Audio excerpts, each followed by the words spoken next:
ಜನಜಾತ್ರೆ.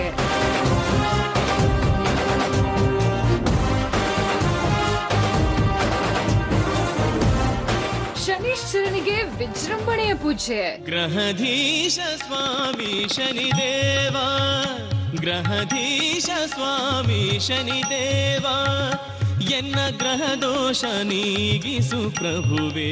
ನೊಂದ ಮನಸ್ಸುಗಳಿಗೆ ಮಹರ್ಷಿ ಸಾಂತ್ವನ. ಒಣಭೂಮಿನಲ್ಲಿ ಮರುಭೂಮಿನಲ್ಲಿ ನೀರನ್ನು ತೆಗೆಯುವ ಶಕ್ತಿ ಒಂದು ಹೆಣ್ಣಿಗಿದೆ. ಅದೇ ಹೆಣ್ಣಿಗೆ ಆಶ್ರಯ ಸಿಗುತ್ತೆ ಅಂದ್ರೆ ಒಂದು ಹುಲ್ಲಿನ ಕಡ್ಡಿ ಸಾಕು ಸಂಸಾರ ಹಾಳು ಮಾಡ್ಕೊಳ್ಳಕ್ಕೆ. ಯಾವುದೇ ಹೆಣ್ಣು ಮಕ್ಕಳಿಗಾಗ್ಲಿ ಮಕ್ಕಳಾಗಿಲ್ಲ ಅಂದಾಗ ಅವ್ರನ್ನ ನಿಕೃಷ್ಟವಾಗಿ ನೋಡ್ತಕ್ಕಂಥದ್ದು, ಅವ್ರನ್ನ ದೂರ ಇಡ್ತಕ್ಕಂಥದ್ದು, ಆ ಮಕ್ಕಳಿಗೆ ಸಣ್ಣ ಮಕ್ಕಳನ್ನ ಮುಟ್ಟದಕ್ಕೆ ಕೊಡದಿರ ಇರ್ತಕ್ಕಂಥದ್ದು, ಇಂಥ ಮಹಾಪರಾಧಗಳನ್ನು ಮಾಡಬೇಡಿ. ಖಂಡಿತ ಹೇಳ್ತೇನೆ, ಜನ್ಮ ಜನ್ಮಾಂತರಕ್ಕೂ ಸಹಿತ ಹೆಗಲ್ ಮೇಲೆ ಮೂಟೆ ಇಟ್ಕೊಳ್ತೀರಿ, ಪಡಬಾರದು ಬಾಧೆ ಪಡ್ತೀರಿ.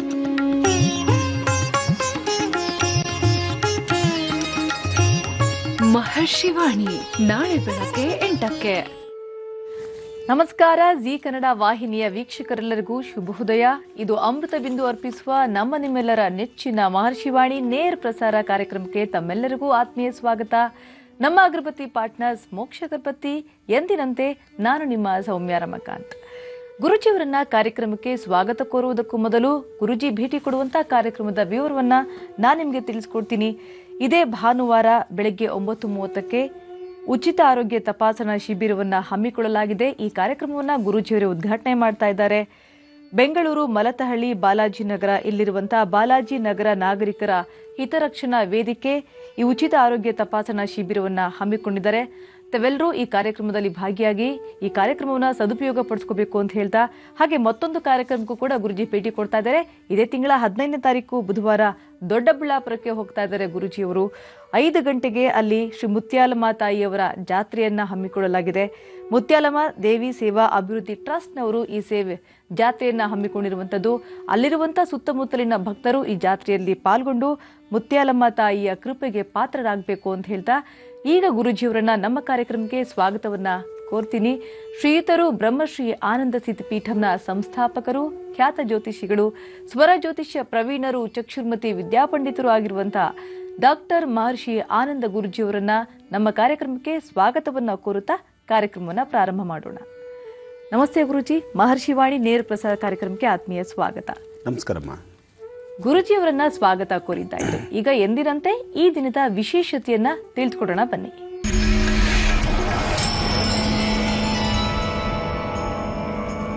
ಗುರುಜಿ, ಇವತ್ತು ಶುಭ ಶುಕ್ರವಾರ. ನಮ್ಮ ವೀಕ್ಷಕರಿಗೆ ಯಾವ ವಿಶೇಷ ಮಾಹಿತಿಗಳನ್ನ ಹೊತ್ತು ತಂದಿದ್ದೀರಾ ಅಂತ? ಖಂಡಿತಮ್ಮ. ಈ ಶುಭ ಶುಕ್ರವಾರ ಅಂದ್ರೆ ಇದು ಬಹಳ ವಿಶೇಷವಾದಂಥ ದಿನ. ತಾಯಿನ ಆರಾಧನೆ ಮಾಡ್ತಕ್ಕಂಥ ದಿನ. ಯಾರಿಗೆ ಬೇಡ ದುಡ್ಡು, ಯಾರಿಗೆ ಬೇಡ ಲಕ್ಷ್ಮಿ? ಪ್ರತಿಯೊಬ್ಬರಿಗೂ ಲಕ್ಷ್ಮಿಯ ಅವಶ್ಯಕತೆ ಇದೆ. ಲಕ್ಷ್ಮಿಯ ಅನುಷ್ಠಾನವೂ ಬೇಕು, ಲಕ್ಷ್ಮಿಯ ಸಾನ್ನಿಧ್ಯವೂ ಬೇಕು. ಜೊತೆಗೆ ಆ ತಾಯಿಯ ಆಶೀರ್ವಾದದೊಂದಿಗೆ ಮನುಷ್ಯ ತನ್ನ ಜೀವನವನ್ನು ನಡೆಸಬೇಕಾದ್ರೆ ಏನೆಲ್ಲ ಬೇಕೋ ಆ ಸವಲತ್ತುಗಳೆಲ್ಲವೂ ಬೇಕು. ಇದೆಲ್ಲವೂ ಬೇಕಾದರೆ ನಾವು ಮಾಡ್ತಕ್ಕಂತಹ ಕರ್ತವ್ಯವೂ ಸಹಿತ ಅಷ್ಟೇ ಕ್ರಮಬದ್ಧವಾಗಿರಬೇಕು. ಕರ್ತವ್ಯವನ್ನು ಕ್ರಮಬದ್ಧವಾಗಿ ನಾವು ಮಾಡ್ತಕ್ಕಂತಹ ವೃತ್ತಿ ಧರ್ಮವನ್ನು ಗೌರವಿಸಿ ಮಾಡ್ತಕ್ಕಂತಹ ಅನುಷ್ಠಾನಗಳನ್ನು ಕ್ರಮಬದ್ಧವಾಗಿ ಮಾಡಿದ್ರೆ ಆಗ ಮಹಾಲಕ್ಷ್ಮಿಯ ಸಂಪೂರ್ಣ ಕೃಪಾನುಷ್ಠಾನ ಖಂಡಿತ ಕಾರ್ಯಸಿದ್ಧಿ ಆಗುತ್ತೆ, ಇಷ್ಟಾರ್ಥಗಳನ್ನು ಸಿದ್ಧಿಸುತ್ತೆ.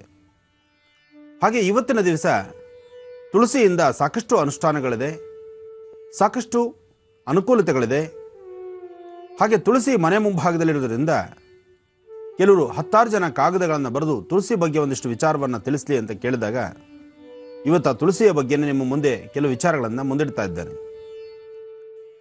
ತುಳಸಿಯಿಂದ ಕಣ್ಣಿಗೆ ಬರತಕ್ಕಂತಹ ಸಮಸ್ಯೆಗಳನ್ನು ದೂರ ಮಾಡಿಕೊಳ್ಬಹುದು.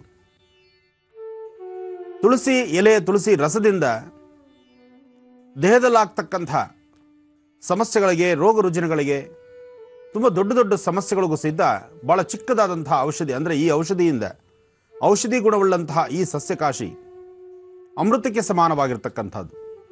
ಮೊದಲೇ ತುಳಸಿ ಬಂದದ್ದು ಸಮುದ್ರ ಮಂಥನ ಕಾಲ, ಅಮೃತದ ಕೂಡ ಧನ್ವಂತರಿ ಮಹಾವಿಷ್ಣು ತರುವಂತಹ ಕಾಲ.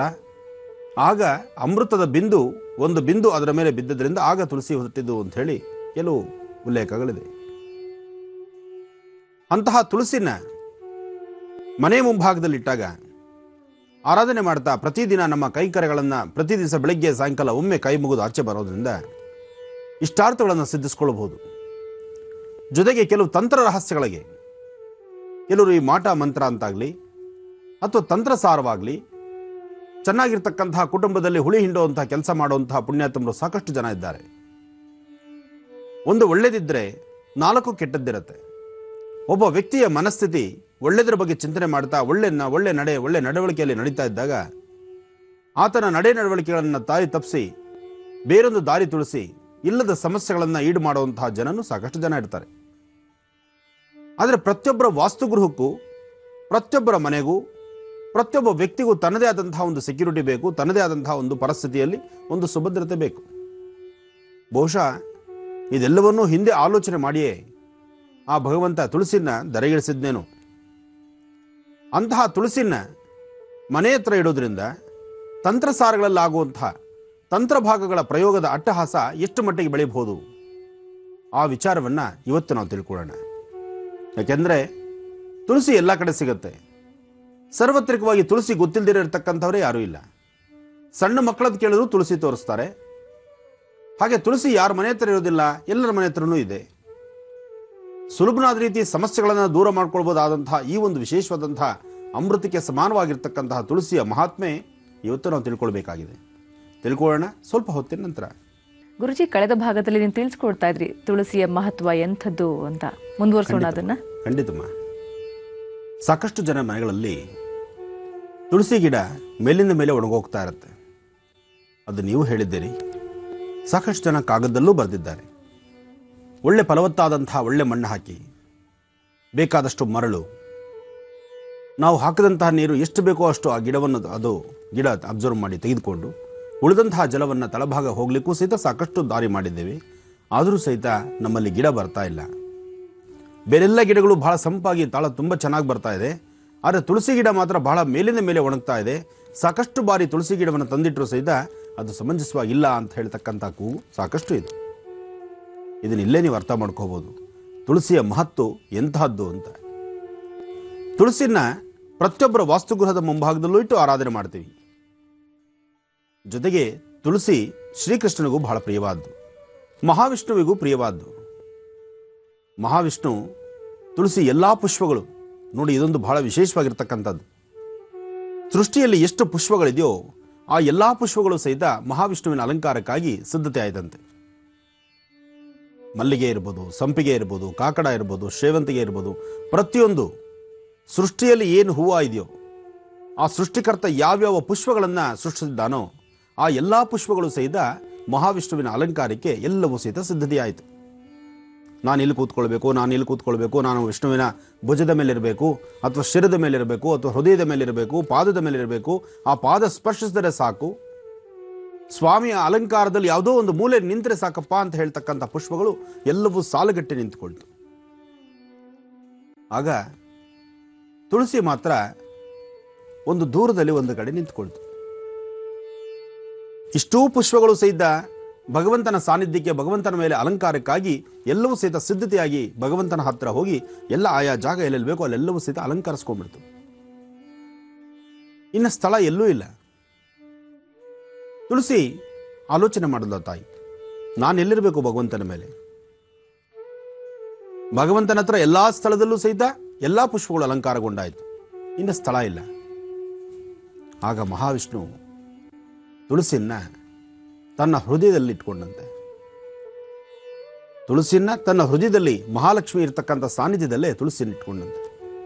ಹಾಗಾಗಿ ಮಹಾವಿಷ್ಣುವಿಗೆ ತುಳಸಿ ಬಹಳ ವಿಶೇಷವಾದ್ದು. ತುಳಸಿಗೆ ಪ್ರತ್ಯೇಕವಾದಂಥ ಆದ್ಯತೆ ಸಿಕ್ತು. ಅಮೃತಕ್ಕೆ ಸಮಾನವಾಗಿರ್ತಕ್ಕಂಥದ್ದು ಅಂತಕ್ಕಂಥದರ ಮನಸ್ಥಿತಿ ತುಳಸಿಯಲ್ಲ ಇತ್ತು. ಇಂದಿಗೂ ಸಹಿತ ಸಣ್ಣ ಮಕ್ಕಳಿಂದ ಹಿಡಿದು ವಯೋವೃದ್ಧರ ತನಕ ಬರ್ತಕ್ಕಂಥ ಯಾವೊಂದು ಸಮಸ್ಯೆ, ಆರೋಗ್ಯಕ್ಕೆ ಸಂಬಂಧಪಟ್ಟ ಸಮಸ್ಯೆಗಳಿಗೂ ಸಹಿತ ತುಳಸಿ ರಸ ರಾಮಬಾಣ. ಕೆಲವರು ದಂತಗಳನ್ನು ನೋಡಬಹುದು, ಕೆಲವರು ಅವ್ರು ಏನೇ ಮಾಡೋದು ಸಹಿತ ಎಂಥದೇ ಪೇಸ್ಟ್ ಹಾಕುವುದು ಹಲ್ಲುಜ್ಜಿದ್ರು ಆ ಬಾಯಿ ತುಂಬ ದುರ್ವಾಸನೆ ಬರ್ತಾ ಇರುತ್ತೆ, ಆ ದುರ್ಗಂಧ ಬೀರ್ತಾ ಇರುತ್ತೆ. ಅವರು ಯಾರೊಬ್ಬರೊಂದಿಗೆ ಮಾತಾಡಬೇಕಾದ್ರೂ ಭಾಳ ಹಿಂಸೆ ಪಡ್ತಾ ಇರ್ತಾರೆ. ಮಾತಾಡದಿದ್ರೆ ವಿಧಿ ಇಲ್ಲ, ಮಾತಾಡಲೇಬೇಕು. ಮಾತಾಡಿ ಅಂತಹ ಅವರು ಮಧ್ಯದಲ್ಲಿ ಮಾತಾಡೋದಕ್ಕೆ ಬಂದರೆ ತುಂಬ ಹಿಂಸೆ ಆಗ್ತಾ ಇರುತ್ತೆ. ಕೆಲವರು ಅಂಥವ್ರು ಏನಾದರೂ ಮಾತಾಡೋದಕ್ಕೆ ಬಂದಾಗ ತಡ್ಕೊಳಕ್ಕಾಗ್ದಿರ ಬಾಧೆ ಆ ಕ್ಷಣ ಅಲ್ಲಿ ಬಿಟ್ಟು ಜಾಗನೇ ಬದಲಾಯಿಸ್ಬಿಡ್ತಾರೆ, ಅವಮಾನಕ್ಕೂ ಗುರಿ ಆಗಬೇಕಾಗತ್ತೆ. ಒಂದು ದವಡೆಯಲ್ಲಿ ಸಮಸ್ಯೆನೋ ಅಥವಾ ದಂತಗಳಲ್ಲಿ ಸಮಸ್ಯೆನೋ ಅಥವಾ ಅವರ ಕಿರುನಾಲಿಗೆಯಿಂದ ಬರ್ತಕ್ಕಂತಹ ಸಮಸ್ಯೆಯೋ, ಒಟ್ಟಾರೆ ಹೇಳಬೇಕಂದ್ರೆ ತುಂಬ ದುರ್ವಾಸನೆ ಬರ್ತಕ್ಕಂಥ ಸನ್ನಿವೇಶ ಎದುರಾಗಿರುತ್ತೆ. ಅದಕ್ಕೆ ಒಂದೇ ವಿಶೇಷವಾದಂತಹ ರಾಮಬಾಣ. ಅರ್ಧ ಕಾಳುಮೆಣಸು, ಒಂದು 6ರಿಂದ 7 ತುಳಸಿ, ಅರ್ಧ ಕಾಳುಮೆಣಸು, 6ರಿಂದ 7 ತುಳಸಿ, ಒಂದು ಕಲ್ಲುಪ್ಪು, ಇದನ್ನು ಕುಟ್ಟಿ ಅಥವಾ ಇದನ್ನು ಮುಷ್ಟು ಹಾಕೊಂಡು ಚೆನ್ನಾಗಿ ಹಲ್ಲುಗಳಲ್ಲಿ ದವಡೆಯಲ್ಲಿ ನಾವು ಅಗದು ಅದರ ರಸವನ್ನು ಚೆನ್ನಾಗಿ ಬಾಯಿ ಪುಕ್ಕಳಿಸಿ ಅದನ್ನು ಉಗಿಯೋದ್ರಿಂದ ದುರ್ವಾಸನೆ ದೂರ ಆಗುತ್ತೆ. ಏನಿದು ವೈದ್ಯಕ್ಕೆ ಸಂಬಂಧಪಟ್ಟಂಥ ವಿಚಾರ ಹೀಗೆ ಬಂತಲ್ಲ. ಒಂದು ತುಳಸಿ ನಾವು ನಮ್ಮ ಮನೆಯ ಮುಂಭಾಗದಲ್ಲಿಟ್ಟು ಅಲಂಕಾರ ಮಾಡಿ ದೇವಿ ಅಂತ ನಂಬಿ ಆರಾಧನೆ ಮಾಡ್ತಕ್ಕಂತಹ ತುಳಸಿ, ಒಂದು ಧರಣೆಯಷ್ಟು ತುಳಸಿ ಮೇಲೆ ಹಾಕಿರ್ತಕ್ಕಂತಹ ಜಲವನ್ನು ತೀರ್ಥವಾಗಿ ತೆಗೆದುಕೊಂಡು ಅಕಾಲ ಮೃತ್ಯಹರಣಂ ಸರ್ವವ್ಯಾಧಿ ನಿವಾರಣಂ ಸಮಸ್ತ ದುರ್ದೋಪಶಮನಂ ಶ್ರೀಂ ಅಂಬಾಂ ಪಾದೋದಕಂ ಪಾವನಂ ಶುಭಂ. ಆ ಒಂದು ಧರಣೆ ತುಳಸಿ ತೀರ್ಥ ಒಂದು ದಿನದ 24 ಗಂಟೆ ಏಕಾದಶಿ ಉಪವಾಸಕ್ಕೂ ದಾರಿಯಾಗತ್ತೆ. ಆ ತುಳಸಿ ತೀರ್ಥದಲ್ಲಿ ಆ ಶಕ್ತಿ ಇದೆ. ತುಳಸಿಯ ದಳದ ಮೇಲೆ ಹಾಕ್ತಕ್ಕಂತಹ ಜಲ, ಆ ಜಲಕ್ಕೆ ಆ ಶಕ್ತಿ ಬರುತ್ತೆ ಅಂದರೆ ಆ ತುಳಸಿಯ ರಸ ದೇಹಕ್ಕೆ ಸೇರಿದಾಗ ಮತ್ತೆಷ್ಟು ಶಕ್ತಿ ಬರುತ್ತೆ ಅನ್ನೋದ್ರ ಬಗ್ಗೆ ಚಿಂತಿಸಬೇಕಿಲ್ಲಿ. ಹಾಗೆ ಮಕ್ಕಳಲ್ಲಿ ಆಗ್ತಕ್ಕಂಥ ಮಕ್ಕಳ ನಾಲಿಗೆ ಸರಿಯಾಗಿ ತಿರುಗದಿರ ತೊದಲುವಂತಹದ್ದು, ಆ ನುಡಿಮುತ್ತಗಳನ್ನು ತೊದಲಿ ಸರಿಯಾದಂಥ ಸ್ಪಷ್ಟತೆ ಮಾತು ಬರೆದಿದ್ದಾಗ ಮಕ್ಕಳಿಗೆ ಡೈಲಿ 2 ತುಳಸಿ ದಳ ಕೊಡಿ ತಿನ್ನಲಿಕ್ಕೆ. ಈ ನಾಯಿ ಕೆಮ್ಮು ಅಂತ ಬರುತ್ತೆ, ಅತಿಯಾದಂತಹ ಕೆಮ್ಮು ತಡಿಲಿಕ್ಕಾಗೋದಿಲ್ಲ. ಅಂತಹ ಕೆಮ್ಮಂದಾಗಲೂ ಸಹಿತ ತುಳಸಿ, ಒಂದು ಕಲ್ಲುಪ್ಪು, ದೊಡ್ಡಪತ್ರೆ ಸೊಪ್ಪು, ತುಳಸಿ, ಕಲ್ಲುಪ್ಪು, ದೊಡ್ಡಪತ್ರೆ ಸೊಪ್ಪು, ಇದನ್ನು ಅಗದು ರಸವನ್ನು ತೆಗೆದುಕೊಳ್ಳೋದ್ರಿಂದ ಖಂಡಿತ ಹೇಳ್ತೀನಿ ಎಂತಹ ಕೆಮ್ಮಿದ್ರೂ ಗುಣ ಆಗುತ್ತೆ. ಇದಕ್ಕೆ ಮತ್ತೊಂದು ವಿಶೇಷ ಇದೆ. ಸೌತೆಕಾಯಿ ಎಲ್ಲರಿಗೂ ಗೊತ್ತಿರುವಂತಹ ವಿಚಾರ. 4 ತುಳಸಿ ದಳ, 1-2 ಪೀಸು ತುಳಸಿ, ಇದು ಸೌತೆಕಾಯಿ ಪೀಸು. ಆ ಸೌತೆಕಾಯಿನ ಇರ್ತಕ್ಕಂತಹದ್ದು ಜೊತೆಗೆ ತುಳಸಿ ದಳವನ್ನು ಅದೆರಡೂ ಸೇರಿಸಿ ಅಗಿಯೋದ್ರಿಂದ ತುಂಬ ಹಳೆಯದಾದಂತಹ ಕೆಮ್ಮಿದ್ದು ಯಾವ ವೈದ್ಯರೂ ಸಹಿತ ಗುಣಪಡಿಸ್ಲಿಕ್ಕೆ ಆಗ್ತಿಲ್ಲ. ಕೆಮ್ಮಂತಕ್ಕಂಥದ್ದು ನಿರಂತರವಾಗಿದೆ, ಕಫ ಕಟ್ಕೊಂಡಂಗಾಗತ್ತೆ, ಉಸಿರಾಡೋದಕ್ಕಾಗಲ್ಲ, ಯಾರೊಬ್ಬರೊಂದಿಗೂ ಮಾತಾಡ್ಲಿಕ್ಕಾಗೋದಿಲ್ಲ. ಸಭೆ ಸಮಾರಂಭಗಳಿಗೆ ಹೋದಾಗ ಅತಿಯಾದಂತಹ ಕೆಮ್ಮಾಗೋದ್ರಿಂದ ಆ ಪರಿಸರವೆಲ್ಲ ಸಹಿತ ಎಲ್ಲರೂ ಸಹಿತ ಹಸೈಸಿಕೊಳ್ಳತಕ್ಕಂಥ ಸನ್ನಿವೇಶ, ಅಥವಾ ಮತ್ತೊಬ್ಬರ ಮನಸ್ಸನ್ನು ಹಾಳು ಮಾಡ್ತಕ್ಕಂಥ, ಮತ್ತೊಬ್ಬರ ಮನಸ್ಸನ್ನು ಕದಲಿಸ್ತಕ್ಕಂಥ ಸನ್ನಿವೇಶ. ಯಾಕೆಂದರೆ ಇತ್ತೀಚಿನ ದಿನದಲ್ಲಿ ಬಹಳಷ್ಟು ನಾಜೂಕಿದೆ. ಪ್ರತಿಯೊಬ್ಬರು ಅವರವರ ಆರೋಗ್ಯಗಳನ್ನು ಕಾಪಾಡಿಕೊಳ್ಳೋದಕ್ಕಾಗಿ ಅವರವ್ರದೇ ಆದಂತಹ ಸರ್ಕಸ್ ಮಾಡ್ತಾ ಇರ್ತಾರೆ. ಆದರೆ ಇಂತಹ ಸಮಸ್ಯೆ ಇರ್ತಕ್ಕಂಥವ್ರು ಸಭೆ ಸಮಾರಂಭಕ್ಕೆ ಹೋಗಬಾರ್ದ? ಅಥವಾ ಸಭೆಗಳಲ್ಲಿ ಸೇರಿದ್ರೆ ಅವ್ರು ಕೆಮ್ಮು ಬಂದಾಗ ಏನು ಮಾಡಬೇಕು? ಆದರೆ ಕೆಮ್ಮು ಬರೆದಿದ್ದಂಗೆ ನಾವು ನೋಡ್ಕೊಳ್ಬೇಕು. ಅದು ಹೇಗೆ? ಇಲ್ಲಿದೆ ಔಷಧಿ. 2ರಿಂದ 4 ಪೀಸ್ ಸೌತೆಕಾಯಿ, ಬೆಳಿಗ್ಗೆ ಮಧ್ಯಾಹ್ನ ಸಾಯಂಕಾಲ. ಅದ್ರ ಜೊತೆಗೆ 4 ಅಥವಾ 6 ತುಳಸಿ ದಳ, ಸೌತೆಕಾಯಿ, ಇವೆರಡೂ ಆಹಾರದಲ್ಲಿ ತೆಗೆದುಕೊಂಡ್ರೆ ಕೆಮ್ಮು ಹೋಗುತ್ತೆ. ಇದು ಎರಡೂ ತೆಗೆದುಕೊಳ್ಳೋದ್ರಿಂದ ಯಾವುದೇ ತೊಂದರೆ ತಾಪತ್ರಯವಿಲ್ಲ. ಇನ್ನು ಕಣ್ಣಿನ ಸಮಸ್ಯೆ ಬಂದಾಗ, ಎಂತಹದೇ ಸಮಸ್ಯೆ ಇರಲಿ, ಕಣ್ಣಿನ ಸಮಸ್ಯೆ, ಆ ಸಮಸ್ಯೆಗಳಿಗೂ ಸಹಿತ ತುಳಸಿ ಬೀಜ ರಾಮಬಾಣವಾಗಿದೆ. ಇದಿಷ್ಟು ಆರೋಗ್ಯಕ್ಕೆ ಸಂಬಂಧಪಟ್ಟದ್ದಾದರೆ, ಆರೋಗ್ಯಕ್ಕೆ ಸಂಬಂಧಪಟ್ಟದ್ದು ಇಷ್ಟೇ ಅಲ್ಲ, ಇನ್ನೂ ಸಾಕಷ್ಟಿದೆ. ಮನೆಮದ್ದಲ್ಲಿ ತುಳಸಿಯಿಂದ ಏನೆಲ್ಲ ವಿಶೇಷತೆ ಅಂತ ಹೋದರೆ ನಮ್ಮ 2-3 ದಿನಗಳ ವಿಚಾರವೆಲ್ಲವೂ ಸಹಿತ 2-3 ದಿನಗಳ ಸಮಯನ ಒಂದು ತುಳಸಿ ಮೇಲೆ ನಾವು ಕೊಡಬೇಕಾಗತ್ತೆ. ಅಷ್ಟು ವಿಶೇಷವಾಗಿರ್ತಕ್ಕಂಥದ್ದು ತುಳಸಿ. ಆ ತುಳಸಿ ದಳದ, ತುಳಸಿ ಗಿಡದ ಮಣ್ಣಿದೆಯಲ್ಲ, ಆ ತುಳಸಿ ಪಾಟು ಅಥವಾ ಬೃಂದಾವನದ ಮಣ್ಣು, ಅದು ಮೃತ್ತಿಗೆ ಅಂತ ಹೇಳ್ತಾರೆ. ಅಂದರೆ ಪ್ರಸಾದ. ಅದು ಆ ಮಣ್ಣಿಗೆ ಆ ಶಕ್ತಿ ಬಂದ್ಬಿಡುತ್ತೆ. ಸಾಮಾನ್ಯಕ್ಕೆ ಚಿನ್ನದ ಮೇಲೆ ಪಾದರಸ ಕೂತ್ಕೊಂಡಾಗ ನಿಮಗೆ ಗೊತ್ತಾಗತ್ತೆ. ಪಾದರಸ ದೊಡ್ಡ ವಿಚಾರ ಅಲ್ಲ, ಪಾದರಸ ಬೆಲೆ ಬಾಳೋದಲ್ಲ. ಆದರೆ ಪಾದರಸ ಚಿನ್ನನ ತಿನ್ನುತ್ತೆ. ಒಂದು ಉಂಗುರಕ್ಕೋ ಚೈನಿಗೋ ಹಾಕೊಳ್ಳೋಕೆ ಹೋಗ್ಬೇಡಿ, ಅದನ್ನು ತಿಳ್ಕೊಳ್ಳಿ ಅಷ್ಟೇ. ಚಿನ್ನಕ್ಕೆ ಪಾದರಸ ಬಿದ್ದರೆ ಪಾದರಸ ಚಿನ್ನನ ಕಟ್ ಮಾಡುತ್ತೆ, ತಿಂದು ಬಿಡುತ್ತೆ. ಆದರೆ ಮೇಲ್ಗಡೆ ಕಾಣತಕ್ಕಂಥದ್ದು ಪಾದರಸವೇ, ಚಿನ್ನ ಮುಗಿಯುತ್ತೆ, ಪಾದರಸ ಕಾಣುತ್ತೆ. ಹಾಗೆ ತುಳಸಿ ಬೆಳೆದಂಥ ಸ್ಥಳ, ಆ ಮಣ್ಣು ಮೃತ್ತಿಗೆ ಪ್ರಸಾದವಾಗತ್ತೆ. ಆ ಮೃತ್ತಿಗೆ ಪ್ರಸಾದವನ್ನು ಸಹಿತ ನಾವು ಬೇರೆ ಸಾಕಷ್ಟು ವಿಧಿವಿಧಾನಗಳಲ್ಲಿ ಬಳಸಬಹುದು. ಇದೆಲ್ಲ ಒಂದು ಭಾಗ. ಈ ತಂತ್ರಸಾರಕ್ಕೆ ಕೆಲವು ಜನ ಮನೆ ಹತ್ರ ನಿಂಬೆಹಣ್ಣು ಪ್ರಯೋಗ ಮಾಡೋದು, ಮೊಟ್ಟೆ ಹೊಡೆಯೋದು, ಕೋಳಿ ಮೊಟ್ಟೆ ತಂದು ಮನೆ ಬಾಗಿಲಲ್ಲಿ ಹಾಕ್ಬಿಡೋದು, ಅಥವಾ ಯಾವುದೋ ಒಂದು ಮರದ ಬೊಂಬೆ ತಂದು ಮನೆ ಬಾಗಿಲಲ್ಲಿ ಹಾಕೋದು, ಅಥವಾ ಇನ್ನೇನೋ ಒಂದಿಷ್ಟು ಅರಿಶಿನ, ಇಷ್ಟು ಕುಂಕುಮ, ಒಂದು ಬೂದುಗುಂಬಳಕಾಯಿ, ಒಂದಿಷ್ಟು ಅನ್ನ, ಕಲರ್ ಅನ್ನ, ಈ ತರಹ ಕೆಲವು ವಸ್ತುಗಳನ್ನು, ಕೆಲವು ಗಿಡಮೂಲಿಕೆಗಳನ್ನು ಅದಕ್ಕೆ ಅರಿಶಿನ ಕುಂಕುಮ ಹಚ್ಚಿ ಮನೆ ಬಾಗಿಲಿಗೆ ಹಾಕ್ಬಿಡೋದು. ಅದು ಮಂತ್ರಸಿ ಹಾಕ್ತಾರೋ, ತಂತ್ರಸಾರವಾಗಿ ಸಿದ್ಧಿ ಮಾಡಿ ತಂದಿರ್ತಾರೋ, ಅಥವಾ ಯಾರೋ ಪ್ರಯೋಗ ಮಾಡಿಕೊಟ್ಟಿರೋದನ್ನು ತಗೊಂಡು ಇವ್ರ ಮನೆ ಬಾಗಿಲಿಗೆ ಹಾಕಿ ಅಂದಾಗ ಅಂತಹ ಕೆಲವು ಕೆಟ್ಟ ಮಾತನ್ನು ಕೇಳಿ ಮನೆ ಬಾಗಿಲಿಗೆ ತಂದು ಹಾಕಿರ್ತಾರೋ. ಯಾರು ಏನೇ ಮಾಡಲಿ, ನಿಮ್ಮ ಮನೆಗೆ ಒಂದು ಸೆಕ್ಯೂರಿಟಿ ಬೇಕು, ನಿಮ್ಮ ಮನೆಯ ವಾಸ್ತುಗೃಹಕ್ಕೆ ಒಂದು ಸೆಕ್ಯೂರಿಟಿ ಬೇಕು. ನಿಮ್ಮ ಮನೆ ಪರಿಸರಕ್ಕೆ ಇಂತಹ ಜನ ಏನಾದರೂ 4 ಹೆಜ್ಜೆ ನಡೆದು ನಿಮ್ಮ ಮನೆ ಮುಂದೆ ಬಂದರೆ ನೀವು ಮಾಡಬೇಕಾಗಿರ್ತಕ್ಕಂಥ ಅನುಷ್ಠಾನಗಳನ್ನು ನಿಮ್ಮ ಮನೆ ಪರಿಸರದಲ್ಲಿ ಮಾಡಿಟ್ಟಿರಬಹುದು. ಕೃಷ್ಣ ತುಳಸಿ, ರಾಮ ತುಳಸಿ ಅಂತಿದೆ, ಕಪ್ಪು ತುಳಸಿ ಮತ್ತು ಮಾಮೂಲಿ ತುಳಸಿ. ಕೃಷ್ಣ ತುಳಸಿ ಅಂದರೆ ಕಪ್ಪು ತುಳಸಿ, ಶ್ರೀ ತುಳಸಿ ಮತ್ತು ರಾಮ ತುಳಸಿ ಅಂತ ಹೇಳ್ತಾರೆ.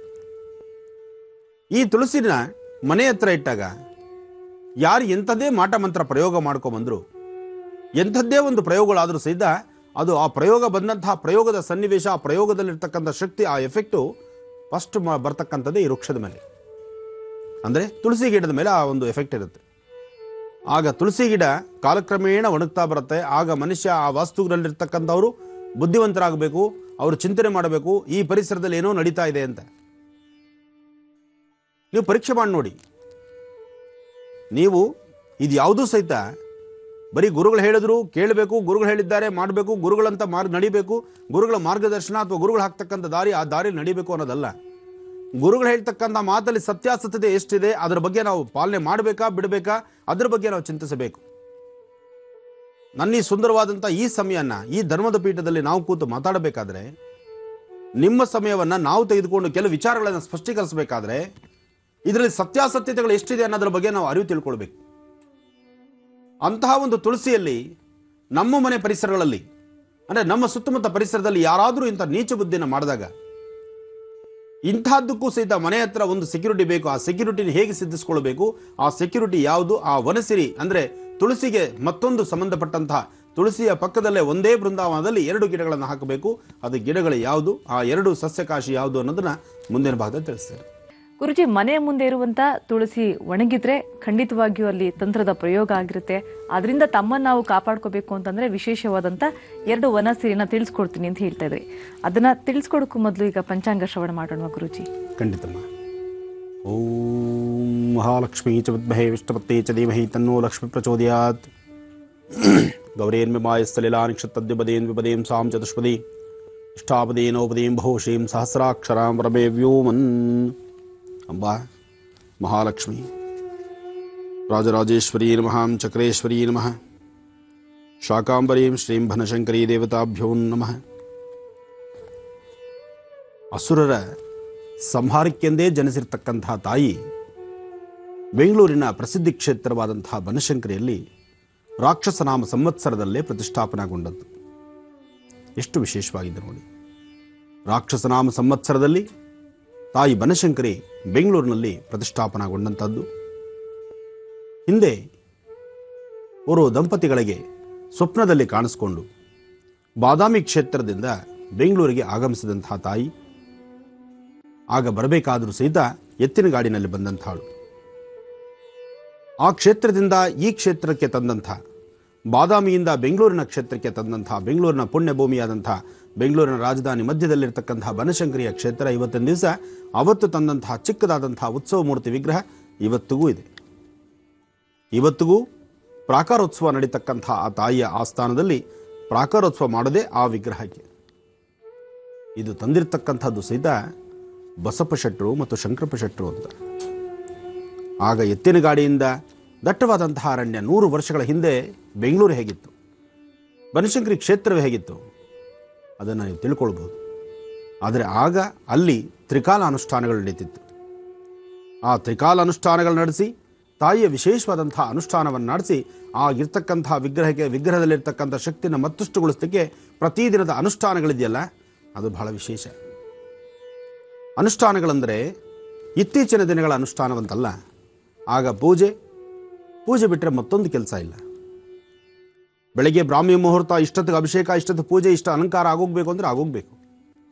ಮಾಧ್ಯಾಹ್ನಿಕ ಆ ಕಾಡೊಳಗೆ ಪ್ರವೇಶ ಮಾಡಲಿಕ್ಕೂ ಭಯ. ಕಾರಣ ಆಗ ಸಣ್ಣ ಪುಟ್ಟ ಮೃಗಗಳಿರಬಹುದು. ಹಾಗೆ ಜನ ಅಲ್ಲೊಬ್ಬರು ಇಲ್ಲೊಬ್ಬರು ಎಲ್ಲೋ ಒಬ್ಬೊಬ್ಬರು, ಸುತ್ತಮುತ್ತ ಭಾಳ ದಟ್ಟವಾದಂತಹ ಕಾಡಿದ್ದಂಗೆ. ಅಂತಹದರ ಮಧ್ಯಭಾಗದಲ್ಲಿ ತಾಯಿ ಪ್ರತಿಷ್ಠಾಪನೆಗೊಂಡು ಅಂದಿನಿಂದ ಇಂದಿನವರೆಗೂ ಸಾಕಷ್ಟು ಜನನ್ನ ಸಲಹುತ್ತಾ ಇವತ್ತು ಬೃಹತ್ ಮಟ್ಟದಲ್ಲಿ ಬಹಳ ವಿಶೇಷವಾದಂತಹ ತುಂಬ ದೊಡ್ಡದಾದಂತಹ ಒಂದು ಆಲಯವಾಗಿ ನಿರ್ಮಿತವಾಗಿರ್ತಕ್ಕಂಥ ಆಲಯವೇ ಶ್ರೀ ಬನಶಂಕರಿ ಕ್ಷೇತ್ರ. ಅಂದು ರಾಕ್ಷಸನಾಮ ಸಂವತ್ಸರದಲ್ಲಿ ಪ್ರತಿಷ್ಠಾಪನೆ, ಇಂದು ಮನ್ಮಥನಾಮ ಸಂವತ್ಸರಕ್ಕೆ 100 ವರ್ಷಗಳು ತುಂಬಿರ್ತಕ್ಕಂಥ ಶತಮಾನೋತ್ಸವದ ಕಾರ್ಯಕ್ರಮ. ರಾಕ್ಷಸನಾಮ ಸಂವತ್ಸರಕ್ಕೂ ಮನ್ಮಥನಾಮ ಸಂವತ್ಸರಕ್ಕೂ ಮಧ್ಯದಲ್ಲಿ 100 ವರ್ಷಗಳಾಯಿತು. ಆ 100 ವರ್ಷಗಳ ಸಂಭ್ರಮ 25ನೇ ತಾರೀಕಿದೆ. ಆ 25ನೇ ತಾರೀಕು ಏನೆಲ್ಲ ಕಾರ್ಯಕ್ರಮಗಳಿದೆ ಅದು ಮುಂದೆ ನಾನು ತಿಳಿಸ್ಕೊಡ್ತೇನೆ. ಆದರೂ ಬಹಳ ವಿಶೇಷವಾದಂಥದ್ದು ಆ ಕ್ಷೇತ್ರದಲ್ಲಿ ಆ ಒಂದು ಮುಹೂರ್ತ ರಾಕ್ಷಸನಾಮ ಸಂವತ್ಸರದ ವೈಶಾಖ ಶುದ್ಧ ಸಪ್ತಮಿ ಆಗ ಪ್ರತಿಷ್ಠಾಪನೆ ಆದಂಥ, ಅದರಲ್ಲೂ ಮಕಾ ನಕ್ಷತ್ರ. ಅವತ್ತು ಮಕಾ ನಕ್ಷತ್ರ ವಿಶೇಷವಾದಂಥ ಒಳ್ಳೆ ಬ್ರಾಹ್ಮಿ ಮುಹೂರ್ತದಲ್ಲಿ ಅನುಷ್ಠಾನ ಮಾಡಿದ್ರು, ಅಲ್ಲಿ ಪ್ರತಿಷ್ಠಾಪಿಸಿದ್ರು. ಆಗ ಪ್ರತಿಷ್ಠಾಪನಾ ಮುಹೂರ್ತದ ಆ ಲಗ್ನದ ಬಲವೇ ಇಂದು ವಿಗ್ರಹದಲ್ಲಿರ್ತಕ್ಕಂಥ ಶಕ್ತಿ. ಆ ಶಕ್ತಿ ಸಾನ್ನಿಧ್ಯ ಇರತಕ್ಕಂಥ ಆ ಸ್ಥಾನದಲ್ಲಿ ನಮ್ಮ ಜನ್ಮದಾರಭ್ಯ ಪ್ರಾರಬ್ಧ ಕರ್ಮಗಳಿದ್ದು ಒಬ್ಬೊಬ್ಬರು ಒಂದೊಂದು ಸಮಸ್ಯೆಗಳಲ್ಲಿ ನಾವು ಸಿಲುಕೊಂಡು ದಾಡ್ತಾ ಇದ್ದೀವಿ. ನಮ್ಮ ಸಮಸ್ಯೆಗಳಿಗೊಂದು ಸೂಕ್ತ ಪರಿಹಾರ ಬೇಕಾದರೆ ಅಂತಹ ಪುಣ್ಯಕ್ಷೇತ್ರದಲ್ಲಿ ನಡೀತಕ್ಕಂಥ ಅನುಷ್ಠಾನಗಳಲ್ಲಿ ನಾವು ಪಾಲ್ಗೊಳ್ಳಬೇಕು. ಅಂತಹ ವಿಶೇಷತೆ ಇರತಕ್ಕಂಥದ್ದು 25ನೇ ತಾರೀಕು ನಡೀಬಹುದಾದಂಥ ಒಂದು ವಿಶೇಷವಾದಂಥ ಅರ್ಚನಾ ಸಂಕಲ್ಪ. ನಾವೇ ಸ್ವತಃ ನಮ್ಮ ವಾಸ್ತುಗೃಹದಿಂದ ಬೇಕಾದಂಥ ಸಾಮಗ್ರಿಗಳನ್ನು, ಅರಿಶಿನ, ಅಕ್ಕಿ ಹಿಟ್ಟು ಬಹಳ ವಿಶೇಷ. ಆದರೆ ಅಕ್ಕಿ ಹಿಟ್ಟನ್ನು ಹೇಗೆ ತೊಗೊಂಡೋಗ್ಬೇಕು, ಅರಿಶಿನವನ್ನು ಹೇಗೆ ತೊಗೊಂಡೋಗ್ಬೇಕು, ಒಂದು ವಿಶೇಷವಾದಂತಹ ಯಂತ್ರವನ್ನು ರಚನೆ ಮಾಡಿ ಅಲ್ಲೇ ಕೂತು ತಾಯಿಯ ಸಾನ್ನಿಧ್ಯದಲ್ಲಿ ಆ ಶುಭ ಮುಹೂರ್ತ, ಆ ಮುಹೂರ್ತ ಇದೆಯಲ್ಲ, ಮುಹೂರ್ತ ಭಾಳ ಇಂಪಾರ್ಟೆಂಟ್. ಆ ಮುಹೂರ್ತಗಳನ್ನು ನೋಡೋದಕ್ಕೆ ಈ ಪಂಚಾಂಗ ಬೇಕಾಗಿರ್ತಕ್ಕಂಥದ್ದು. ಬನ್ನಿ, ಪಂಚಾಂಗ ಶಾಸ್ತ್ರ ಆಗಲಿ, ಇವತ್ತಿನ ದಿನ ಪಂಚಾಂಗ ದರ್ಶನ ಮಾಡಿ ಪಂಚಾಂಗದಲ್ಲಿರ್ತಕ್ಕಂಥ ಕೆಲವು ರಹಸ್ಯಗಳು ತಿಳಿದು ನಂತರ ಆ ಮುಹೂರ್ತದ ಬಗ್ಗೆ ತಿಳಿಸ್ಕೊಡ್ತೇನೆ. ಓಂ ಮಹಾಲಕ್ಷ್ಮೀ ಚ ವಿದ್ಮಹೇ ವಿಷ್ಣುಪತ್ನೇ ಚ ಧೀಮಹಿ ತನ್ನೋ ಲಕ್ಷ್ಮೀ ಪ್ರಚೋದಯಾತ್. ಯಾ ದೇವಿ ಸರ್ವದೇಶು ಮಾತೃರೂಪೇಣ ಸಂಸ್ಥಿತಾ ನಮಸ್ತಸ್ಯೈ ನಮಸ್ತಸ್ಯೈ ನಮಸ್ತಸ್ಯೈ ನಮೋ ನಮಃ. ಭಗವತಿ ಶ್ರೀರಾಜರಾಜೇಶ್ವರೀ ನಮಃ. ಶ್ರೀ ಮನ್ಮಥನಾಮ ಸಂವತ್ಸರೆ ಉತ್ತರಾಯಣಿ ವಸಂತ ಋತು ಚೈತ್ರ ಮಾಸ ಕೃಷ್ಣಪಕ್ಷ 10/4/2015. ಸೃಷ್ಟಿತಿಥಿ ಶುಕ್ರವಾರ, ಮೂಲ ನಕ್ಷತ್ರ. ಇವತ್ತು ಇನ್ನೂ ನಮ್ಮಲ್ಲಿ ಸಾಕಷ್ಟು ಜನದ ಕೂಗು. ಒಂದು ವಾರದಲ್ಲಿ 10ರಿಂದ 15 ಕಾಗದಗಳು ಬರ್ತಕ್ಕಂಥ ಫೋನ್ ಕರೆಗಳು. ನಮ್ಮ ಮಹರ್ಷಿ ಸಾಂತ್ವನ, ಮಹರ್ಷಿ ದರ್ಪಣ, ಮಹರ್ಷಿ ಅರಿವಿನ ದರ್ಪಣ ಇಂತಹ ಕಾರ್ಯಕ್ರಮಗಳು ಹೋದಾಗಲೂ ಸಹಿತ ಸಾಕಷ್ಟು ಕಡೆ ಮಹರ್ಷಿ ವಾಣಿ ಯಾತ್ರೆಯಲ್ಲಿ ಮೊದಲು ಕೂಗು ಬರ್ತಕ್ಕಂಥದ್ದೇ ನಮ್ಮದು ಮೂಲ ನಕ್ಷತ್ರ. ನಮಗೆ ವಿವಾಹ ಭಾಗ್ಯ ಇದೆಯಾ? ಮೂಲ ನಕ್ಷತ್ರ ನಮ್ಮ ವಿವಾಹದಲ್ಲಿ ತೊಂದರೆ ಆಗುತ್ತಾ? ಮೂಲ ನಕ್ಷತ್ರ ನಮಗೆ ಸಂತಾನ ವಿಳಂಬ ಆಗುತ್ತಾ? ಮೂಲ ನಕ್ಷತ್ರ ನಮ್ಮ ದಾಂಪತ್ಯದಲ್ಲಿ ಸುಖ ಸಂತೋಷ ಇಲ್ವಾ? ಮೂಲ ನಕ್ಷತ್ರ ನಮ್ಮ ಮದುವೆನೇ ಆಗಲ್ವಾ? ಹೀಗೆ 10 ಹಲವಾರು ಪ್ರಶ್ನೆಗಳನ್ನು ನಾವು ಕೇಳ್ತಾ ಇರ್ತೀವಿ. ನಾನು ಮೂಲ ನಕ್ಷತ್ರ ಅಂತ ಯಾವತ್ತು ಬರುತ್ತೋ ಅವತ್ತಿಗೆ ಸಂಬಂಧಪಟ್ಟಾಗೆ ಮೂಲ ನಕ್ಷತ್ರದ ಕೆಲವು ವಿಷಯಗಳನ್ನು ನಾನು ಪ್ರಸ್ತಾವನೆ ಮಾಡ್ತಾನೆ ಇರ್ತೇನೆ.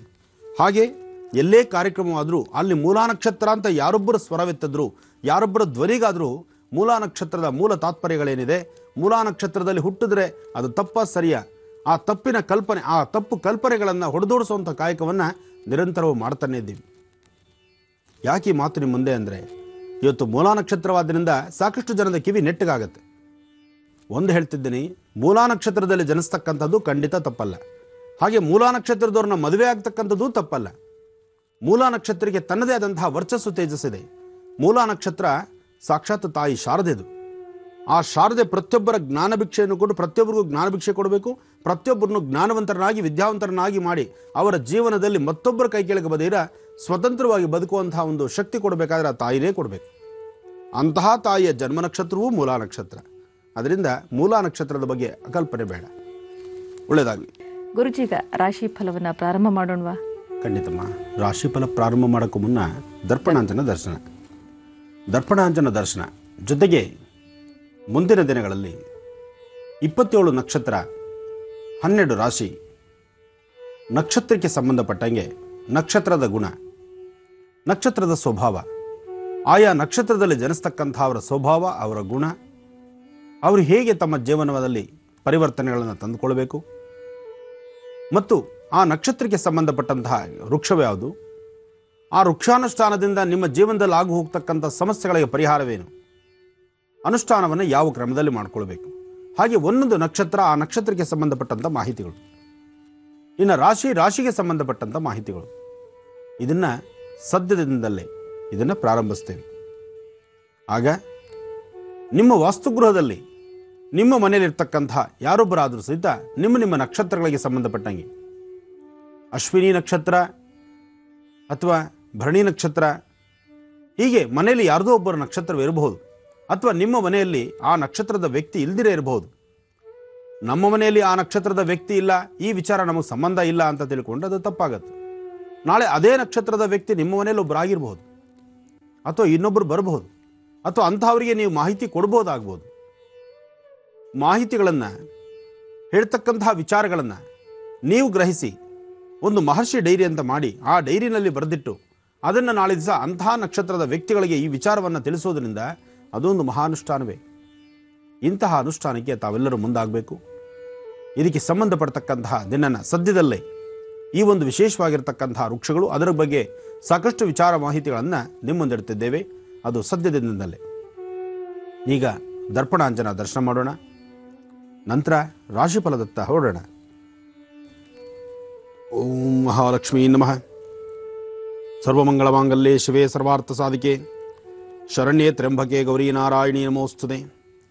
ಯಾ ದೇವಿ ಸರ್ವೋದೇಶೋ ಮಾತೃರೂಪೇಣ ಸಂಸದ. ನಮಸ್ತಸ್ಸೇ ನಮಸ್ತಸ್ಸೇ ನಮಸ್ತಸ್ಸೇ ನಮೋ ನಮಃ. ಅಂಬಾನುಗ್ರಹ ಪ್ರಸಾದ ಸಿದ್ಧಿರಸ್ತು.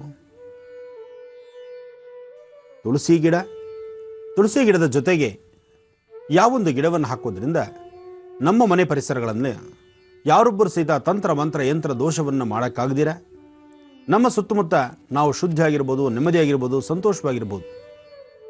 ಎಲ್ಲರೂ ತಿಳ್ಕೊಳ್ಬೇಕಾದ ಕೆಲವು ವಿಚಾರಗಳಿದೆ, ಜನರಲ್ ಆಗಿ ತಿಳ್ಕೊಳ್ಳುವಂಥದ್ದು. ಅವರ ದುಡಿಮೆ, ಅವರ ಕಷ್ಟಾರ್ಜಿತ, ಅಥವಾ ಅವರು ಬೆಳೆದು ಬಂದಂಥ ದಾರಿ, ಅವರ ಮನೆತನಕ್ಕೆ ಸಂಬಂಧಪಟ್ಟ ವಿಚಾರ, ಇದಿಷ್ಟು ಪ್ರತ್ಯೇಕವಾಗಿ ಅವರವರಿಗೆ ಸಂಬಂಧಪಡ್ತಕ್ಕಂಥದ್ದು. ನಮ್ಮ ಮನೆ ಪಕ್ಕದಲ್ಲಿರ್ತಕ್ಕಂಥವರು, ಅಥವಾ ನಮ್ಮ ಮನೆ ಮುಂಭಾಗದಲ್ಲಿರ್ತಕ್ಕಂಥವರು, ಅಥವಾ ನಮ್ಮ ಜೊತೆಯಲ್ಲಿರ್ತಕ್ಕಂಥವರು, ಯಾರೋ ಒಬ್ಬ ವ್ಯಕ್ತಿ ಸ್ವಲ್ಪ ಉನ್ನತ ಸ್ಥಿತಿಗೆ ಹೋಗ್ತಿದ್ದಾರೆ, ಅವರು ಏನು ಮಾಡ್ತಿದ್ದಾರೋ, ಅವ್ರು ಏನು ಕಷ್ಟ ಅನುಭವಿಸ್ತಿದ್ದಾರೋ, ಅವ್ರು ಏನು ಶ್ರಮಪಟ್ಟು ಬೆಳಗಿನಿಂದ ಸಾಯಂಕಾಲದವರೆಗೂ ಅವ್ರು ಏನು ದುಡಿತಿದ್ದಾರೋ ಅದು ನಮಗೆ ಗೊತ್ತಿಲ್ಲ. ನಾವು ನೋಡ್ತಕ್ಕಂಥದ್ದು ಇಷ್ಟೇ. ನಮ್ಮ ಮುಂದೆ ವ್ಯಕ್ತಿ ಬಹಳ ಬೇಗ ಮುಂದಕ್ಕೆ ಹೊರಡ್ತಾ ಇದ್ದಾರೆ, ಬಹಳ ಅಭಿವೃದ್ಧಿ ಆಗ್ತಾ ಇದ್ದಾನೆ, ಸಾಕಷ್ಟು ಹಣ ಸಂಪಾದನೆ ಮಾಡ್ಬೋದು, ಅಥವಾ ಸಾಕಷ್ಟು ಸ್ಥಿತಿವಂತರಾಗ್ಬೋದು, ಅಥವಾ ಸಾಕಷ್ಟು ಹೆಸರು ಸಂಪಾದನೆ ಮಾಡುವಂಥದ್ದು, 4-6 ಜನಗಳನ್ನು ಪ್ರೀತಿ ವಿಶ್ವಾಸ ಸಂಪಾದನೆ ಮಾಡುವಂಥದ್ದು. ಬರೀ ಮಾಡುವಂಥದ್ದು, ನೋಡುವಂಥದ್ದನ್ನು ನೋಡಿ ನಾವು ಅಸೂಯೆ ಪಟ್ಟರೆ, ನಾವು ಹಾಗಾಗಬೇಕಾದ್ರೆ ನಾವು ಏನು ಮಾಡಬೇಕು ಅನ್ನೋ ಚಿಂತನೆ ನಾವು ಮಾಡಬೇಕೇ ವಿನಃ ಇನ್ನೊಬ್ಬರು ಬೆಳೆದು ಬಂದಂತಹ ದಾರಿನ ನಾವು ಮುರಿದು ಆತನೂ ಸಹಿತ ನಮ್ಮಷ್ಟಿಗೆ ಮಟ್ಟಿಗೆ ಇರಬೇಕು, ನಾನಂತೂ ಮುಂದಕ್ಕೆ ಹೋಗಲಿಲ್ಲ, ಅವನು ನಾವು ಮುಂದಕ್ಕೆ ಹೋಗೋದು ಬಿಡೋದು ಬೇಡ ಅಂಥೇಳಿ ಜೊತೆಲಿ ಇಟ್ಕೊಳ್ಬೇಕು ಅನ್ನೋ ಹುಚ್ಚುತನದ ಆಸೆ ಪ್ರತಿಯೊಬ್ಬರಲ್ಲೂ ಇದೆ. ನಮ್ಮಲ್ಲಿ ತುಂಬ ಮೊದಲು ಆಲೋಚನೆ ಮಾಡೋದೇ ಇದನ್ನು. ನಾವು ಅವರಂತೆ ನಡಿಲಿಕ್ಕಾಗಿದ್ರು, ಅವರಷ್ಟು ಸ್ಪೀಡಾಗಿ ನಾವು ಹೋಗೋಕ್ಕಾಗದಿದ್ರು, ಆತನ ಅಭಿವೃದ್ಧಿಯತ್ತ ನಾವು ನಡಿಲಿಕ್ಕಾಗದಿದ್ರು ಸಹಿತ ನಮಗಿನ್ನ ಆತ ಮುಂದೆ ಹೋಗೋದು ಬೇಡ, ನಮ್ಮಷ್ಟಿದ್ರೆ ಸಾಕು ಅಂತ ಚಿಂತನೆ ಮಾಡ್ತೀವಿ. ಅದು ನಿಜಕ್ಕೂ ಹೇಳ್ತೇನೆ, ಮಹಾಪರಾಧ ಅದು. ನಮ್ಮ ಮುಂದೆ ಬೆಳೆದು ನಿಂತಿರ್ತಕ್ಕಂತಹ ವ್ಯಕ್ತಿನ, ನಮ್ಮ ಮುಂದೆ ಅಭಿವೃದ್ಧಿ ಆಗ್ತಾ ಇರ್ತಕ್ಕಂಥ ವ್ಯಕ್ತಿನ ನಾವು ನೋಡಿ ನಾವು ಹೀಗಾಗಬೇಕಾದ್ರೆ ನಾವೇನು ಮಾಡಬೇಕು ಅನ್ನೋದು ಚಿಂತನೆ ನಾವು ಮಾಡಬೇಕು. ಆಗ ಕನಿಷ್ಠ ಪಕ್ಷ ಆತನ ಹೋದಷ್ಟು ವೇಗಕ್ಕೆ ನಾವು ಹೋಗೋಕ್ಕಾಗದಿದ್ರು ಆತನ ನಡೆಯಲ್ಲಿ ನಡೆದಾಗ ಎಲ್ಲೋ ಒಂದು ಸ್ವಲ್ಪ ಅನುಕೂಲತೆ ಪಡಿತೀವಿ ನಾವು. ಆದರೆ ಅಂತಹ ಸಮಯದಲ್ಲೂ ಸಹಿತ ಇಂತಹ ವನಸಿರಿಗಳಿಂದ ನಮಗೆ ಸಾಕಷ್ಟು ದಾರಿ ಇದೆ, ವನಸಿರಿಗಳಿಂದ ಬೆಳಕಿದೆ. ಇವತ್ತಿನ ವಿಚಾರಧಾರೆಯಲ್ಲಿ ಸಾಕಷ್ಟು ವಿಚಾರಗಳಿದೆ, ಮುನ್ಮುಂದೆ ತಿಳಿಸ್ತೇನೆ. ಗುರುಜಿಯವರು ರಾಶಿ ಫಲವನ್ನ ತಿಳಿಸ್ಕೊಡ್ತಾರೆ. ಆದರೆ ಅದಕ್ಕೂ ಮೊದಲು ನಾಳೆ ಭೇಟಿ ಕೊಡುವಂಥ ಕಾರ್ಯಕ್ರಮದ ವಿವರವನ್ನು ನಾನು ನಿಮಗೆ ತಿಳಿಸ್ಕೊಡ್ತೀನಿ. ನಾಳೆ ಶ್ರೀ ಅನ್ನಪೂರ್ಣೇಶ್ವರಿ ದೇವಸ್ಥಾನದ ಮಂಡಲ ಪೂಜಾ ಪ್ರಯುಕ್ತ ಅನೇಕ ಧಾರ್ಮಿಕ ಕಾರ್ಯಕ್ರಮಗಳನ್ನು ಹಮ್ಮಿಕೊಳ್ಳಲಾಗಿದೆ. ಬೆಂಗಳೂರು ಕೆಆರ್ಪುರಂನ ಮುನಿಯಪ್ಪ ಬಡಾವಣೆಯಲ್ಲಿ ಈ ಕಾರ್ಯಕ್ರಮವನ್ನು ಹಮ್ಮಿಕೊಂಡಿರುವಂಥದ್ದು. ಬೆಳಗ್ಗೆ 11 ಗಂಟೆಗೆ ಸ್ವತಃ ಗುರುಜಿಯವರು ಆ ಕಾರ್ಯಕ್ರಮಕ್ಕೆ ಭೇಟಿನ ಕೊಡ್ತಾ ಇದ್ದಾರೆ. ಹಾಗೆ ತಮ್ಮ ಅಮೃತ ಹಸ್ತದಿಂದ ಅನ್ನಪೂರ್ಣೇಶ್ವರಿ ದೇವಿಗೆ ಪೂಜೆಯನ್ನ ಗುರುಜಿಯವರು ನೆರವೇರಿಸ್ತಾರೆ. ತಾವೆಲ್ಲರೂ ಕೂಡ ಈ ಪೂಜಾ ಕಾರ್ಯಕ್ರಮದಲ್ಲಿ ಭಾಗಿಯಾಗ್ತೀರಲ್ವಾ? ಬನ್ನೀಗ ಗುರುಜಿಯವರು ರಾಶಿ ಫಲವನ್ನ ತಿಳಿಸ್ಕೊಡ್ತಾರೆ. ಗುರುಜಿ, ದರ್ಪಣಾಂಜನ ದರ್ಶನ ಕೂಡ ಮಾಡಿದ್ದಾಯ್ತು, ಈಗ ರಾಶಿ ಫಲವನ್ನ ಪ್ರಾರಂಭ ಮಾಡೋಣ. ಖಂಡಿತಮ್ಮ. ಓಂ ಸೂರ್ಯಾಯ ಚಂದ್ರಾಯ ಮಂಗಳಾಯ ಬುಧಾಯ ಚ ಗುರು ಶುಕ್ರ ಶನಿಭ್ಯಶ್ಚ ರಾಹವೇ ಕೇತವೇ ನಮಃ. ಆದಿತ್ಯಾದಿ ನವಗ್ರಹ ದೇವತಾಭ್ಯೋ ನಮಃ. ನವಗ್ರಹಗಳನ್ನು ಪ್ರಾರ್ಥನೆ ಮಾಡಿ ರಾಶಿಫಲಗಳತ್ತ ಹೊರಡುವಂಥದ್ದು. ಅದರಲ್ಲಿ ಮೊದಲನೇದಾಗಿ ಮೇಷರಾಶಿ. ಮೇಷರಾಶಿಯಲ್ಲಿರ್ತಕ್ಕಂಥವರು, ರಾಶಿಫಲದಲ್ಲಿ ಮೇಷರಾಶಿಯವರಿಗೆ ಇವತ್ತು ಸಾಕಷ್ಟು ಲಾಭ ಇದೆ. ಮನಸ್ಸಿಗೆ ನೆಮ್ಮದಿ ಇದೆ. ಅಂದುಕೊಂಡಂತಹ ಕೆಲಸಗಳನ್ನು ಸಿದ್ಧಿಪಡಿಸ್ಕೊಳ್ತಕ್ಕಂಥ ದಿನವೂ ಹೌದು. ಆದರೆ ನಿಷ್ಠುರ ಹೊತ್ಕೊಳ್ಬೇಕಾಗತ್ತೆ. ಯಾವುದೇ ಒಂದು ವಿಚಾರ ಆದರೂ ಸಹಿತ ನೀವು ಕುಲಂಕುಷವಾಗಿ ಮಾತಾಡಿದ್ರು, ನೀವು ಸಮಂಜಸವಾಗಿದ್ದರೂ, ನಿಮ್ಮಲ್ಲಿ ತಾಳ್ಮೆ ಇದ್ದರೂ ಸಹಿತ ನಿಮ್ಮ ಪರಿಸರದಲ್ಲಿರ್ತಕ್ಕಂಥ ಅವರು ತಾಳ್ಮೆ ಕೆಡಿಸುವಂಥ ಪರಿಸ್ಥಿತಿ ಎದುರಾಗುತ್ತೆ. ಇವತ್ತು ಜೋಪಾನ. ಯಾವುದೇ ಕೆಲಸ ಮಾಡಬೇಕಾದರೂ ಮನೆಯಲ್ಲಿರ್ತಕ್ಕಂಥ ಹಿರಿಯರ ಮಾರ್ಗದರ್ಶನ ಅಥವಾ ಜೊತೆಯಲ್ಲಿರ್ತಕ್ಕಂಥ ಆತ್ಮೀಯರು, ಬಂಧುಗಳ ಮಾರ್ಗದರ್ಶನ ಬಹಳ ಇಂಪಾರ್ಟೆಂಟ್. ಯಾಕೆಂದರೆ ಮೇಷರಾಶಿಯವರು ನಿಮ್ಮಲ್ಲಿ ಸಮಾಧಾನ ಇದ್ದರೂ ಸಹಿತ ಸಮಾಧಾನದಿಂದ ಸಂತೃಪ್ತಿಯಾಗಿ ನೀವು ಇವತ್ತು ಬದುಕನ್ನು ಸಾಧಿಸಬೇಕು ಅಂತ ಅಂದ್ಕೊಂಡ್ರು ನಿಮ್ಮ ಪರಿಸರ ನಿಮ್ಮನ್ನು ಬಿಟ್ಕೊಡೋದಿಲ್ಲ.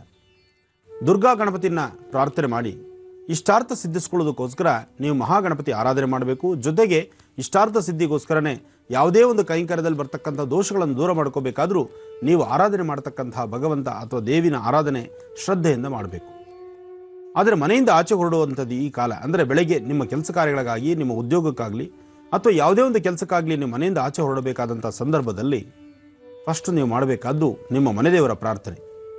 ಮೇಷರಾಶಿಯವರು ಮನೆದೇವರ ಪ್ರಾರ್ಥನೆ ಮಾಡಿ ನಂತರ ನೀವು ಆಚೆ ಹೊರಡೋದ್ರಿಂದ ನಿಮ್ಮ ಇಷ್ಟಾರ್ಥ ಸಿದ್ಧಿಯಾಗುತ್ತೆ. ಹಾಗೆ ಸೂರ್ಯಾಸ್ತಮ ಕಾಲದಲ್ಲಿ, ಇವತ್ತು ಸಂಜಾ ಕಾಲದಲ್ಲಿ ಸೂರ್ಯನಿಗೆ ಒಂದು ನಮಸ್ಕಾರವನ್ನು ಮಾಡಿ. ಆಗ ನಿಮ್ಮ ರಾಶಿಯಲ್ಲಿ ಬರ್ತಕ್ಕಂಥ ದೋಷಗಳು ದೂರ ಆಗುತ್ತೆ, ಆರೋಗ್ಯ ಸುಧಾರಣೆ ಆಗುತ್ತೆ, ಅನಾರೋಗ್ಯ ದೂರ ಆಗುತ್ತೆ, ಮನಸ್ಸಲ್ಲಿ ಶಾಂತಿ ಸಿಗುತ್ತೆ. ಇನ್ನು ವೃಷಭ ರಾಶಿ.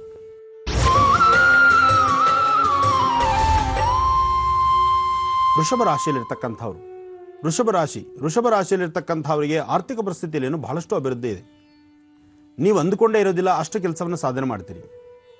ಇಂಥದ್ದು ಸನ್ನಿವೇಶದಲ್ಲಿ ಲಾಸ್ ಆಗುವಂಥ ಸನ್ನಿವೇಶ ಪುನಃ ಕೈಗೆತ್ತಿಕೊಂಡು ಲಾಭ ನೋಡ್ತೀರಿ. ಭೂಮಿಗೆ ಸಂಬಂಧಪಟ್ಟಂಥ ವಿಚಾರದಲ್ಲಿ ಪ್ರಾಫಿಟ್ ಕಾಣ್ತೀರಿ. ಹಾಗೆ ನಿಮ್ಮ ಕೆಲಸ ಕಾರ್ಯಗಳಲ್ಲಿ ಸಾಕಷ್ಟು ಪ್ರಗತಿಯನ್ನು ಕಾಣ್ತೀರಿ. ವೃಷಭ ರಾಶಿಯಲ್ಲಿರ್ತಕ್ಕಂಥವ್ರು ನಿಮ್ಮ ಕೆಲಸದ ಜೊತೆಗೆ ಮತ್ತೊಂದು ಕೆಲಸವನ್ನು, ಮತ್ತೊಂದಷ್ಟು ಲಾಭ ಬರ್ತಕ್ಕಂಥ ವೃತ್ತಿ ಧರ್ಮವನ್ನು ಅಥವಾ ಇಷ್ಟಾರ್ಥವನ್ನು ಸಿದ್ಧಿಸ್ಕೊಳ್ತಕ್ಕಂಥ ಒಂದು ಮಹಾಕಾಯಕಲ್ಪವನ್ನು ಇವತ್ತು ಸಿದ್ಧಿಸ್ಕೊಳ್ತೀರಿ. ಆದರೆ ವೃಷಭ ರಾಶಿಯವರು ನೀವು ಮಾಡ್ತಾ ಇರ್ತಕ್ಕಂಥ ಸಣ್ಣ ತಪ್ಪೇನೆಂದರೆ, ಯಾರನ್ನು ನಂಬದಿರಾ ಎಲ್ಲೋ ಒಂದು ಕಡೆ ನೀವು ಹೋಗಿ ಎಡುತ್ತೀರಿ, ಅಲ್ಲಿ ಸಮಸ್ಯೆ ತಂದೊಡ್ಕೊಳ್ತೀರಿ. ನಂಬಿಕೆ ಬೇಕು. ನಮ್ಮ ಪರಿಸರದಲ್ಲಿರ್ತಕ್ಕಂಥವ್ರನ್ನ ನಂಬಬೇಕು ನಾವು. ಆದರೆ ಎಷ್ಟು ನಂಬಬೇಕೋ ಅಷ್ಟೇ ನಂಬಬೇಕು. ಆ ನಂಬಿಕೆ ಒಳಗಡೆ ಆ ವ್ಯಕ್ತಿ, ನೀವು ನಂಬೋದ್ರೊಳಗಾಗಿ ವ್ಯಕ್ತಿಯ ಗುಣ ಏನು, ಅವನ ಚಾಹರೆಗಳೇನು, ಆತ ನಮ್ಮ ಒಳ್ಳೆಯವನ ಕೆಟ್ಟವನ ಅನ್ನೋದ್ರ ಬಗ್ಗೆ ಅರಿವನ್ನು ತಂದುಕೊಳ್ಬೇಕು. ನಂಬಿ ಪೂರ್ತಿ ಜೀವನ ಹಾಳು ಮಾಡ್ಕೊಳ್ಳೋಂಥದ್ದಲ್ಲ. ಅಥವಾ ನಂಬದಿರಾ ಎಲ್ಲರ ನಾವು ಪ್ರಪಂಚದಲ್ಲಿ ಬದುಕಬೇಕಾದ್ರೆ ನಮ್ಮ ಪರಿಸರದಲ್ಲಿರ್ತಕ್ಕಂಥವ್ರನ್ನ, ಸುತ್ತಮುತ್ತ ಇರ್ತಕ್ಕಂಥ ಜನನ ನಂಬಲೇಬೇಕು. ಆ ನಂಬಿಕೆ ಇರಬೇಕು. ಎಷ್ಟು ಮಾತ್ರ ಬೇಕೋ ಅಷ್ಟು ಮಾತ್ರ ಬೇಕು. ನಂಬದಿರಾ ನೀವೊಬ್ಬರೇ ಪ್ರತ್ಯೇಕವಾಗಿ ಬದುಕಲಿಕ್ಕಾಗಲ್ಲ, ಪ್ರತ್ಯೇಕವಾಗಿ ಸಂಸಾರವನ್ನು ಸಾಗಿಸ್ಲಿಕ್ಕಾಗೋದಿಲ್ಲ, ಪ್ರತ್ಯೇಕವಾದಂತಹ ಜೀವನವನ್ನು ಕಟ್ಟಲಿಕ್ಕಾಗೋದಿಲ್ಲ. ಇದನ್ನು ಅರ್ಥ ಮಾಡ್ಕೋಬೇಕು.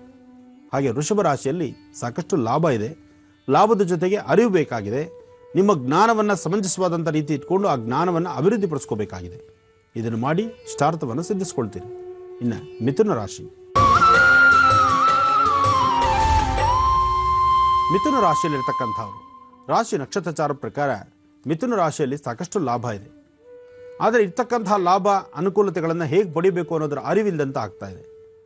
ನಿಮ್ಮ ಜ್ಞಾನದಲ್ಲಿ ಚಂಚಲತೆ ಸಾಕಷ್ಟಿದೆ.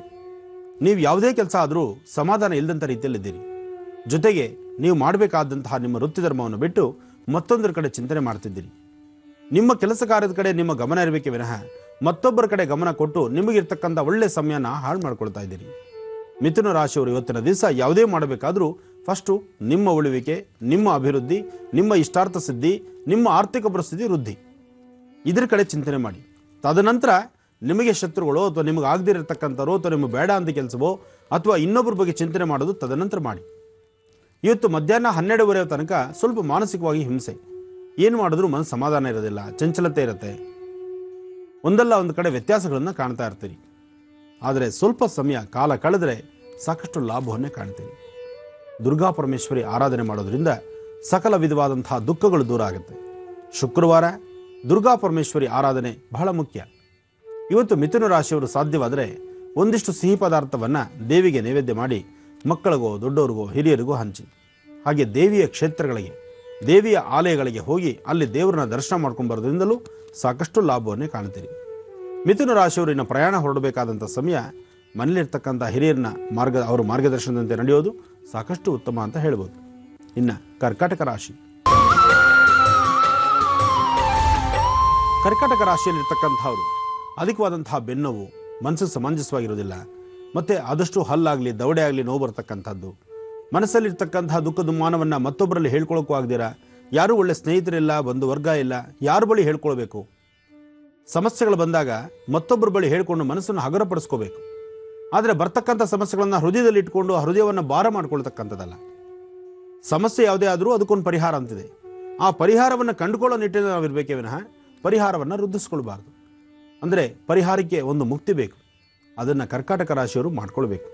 ಸಾಧ್ಯವಾದಷ್ಟು ನಿಮ್ಮೊಳಗಿರ್ತಕ್ಕಂಥ ಸಮಸ್ಯೆಗಳನ್ನು ದೂರ ಮಾಡ್ಕೋಬೇಕಾದ್ರೆ ಮತ್ತೊಬ್ಬರಿಗೆ ಇಂತಹ ಸಮಸ್ಯೆಗಳನ್ನು, ನನ್ನ ಸಮಸ್ಯೆ ಹೀಗಿದೆ, ಇದನ್ನೇನು ಮಾಡಬೇಕು ಅನ್ನೋದ್ರ ಬಗ್ಗೆ ಅರಿವನ್ನು ತಂದುಕೊಂಡು ಆ ಸಮಸ್ಯೆಗೆ ಸೂಕ್ತ ಪರಿಹಾರವನ್ನು ಕಂಡುಕೊಳ್ಬೇಕು. ಆಗಲೇ ಇಷ್ಟಾರ್ಥ ಸಿದ್ಧಿ ಆಗುವಂಥದ್ದು.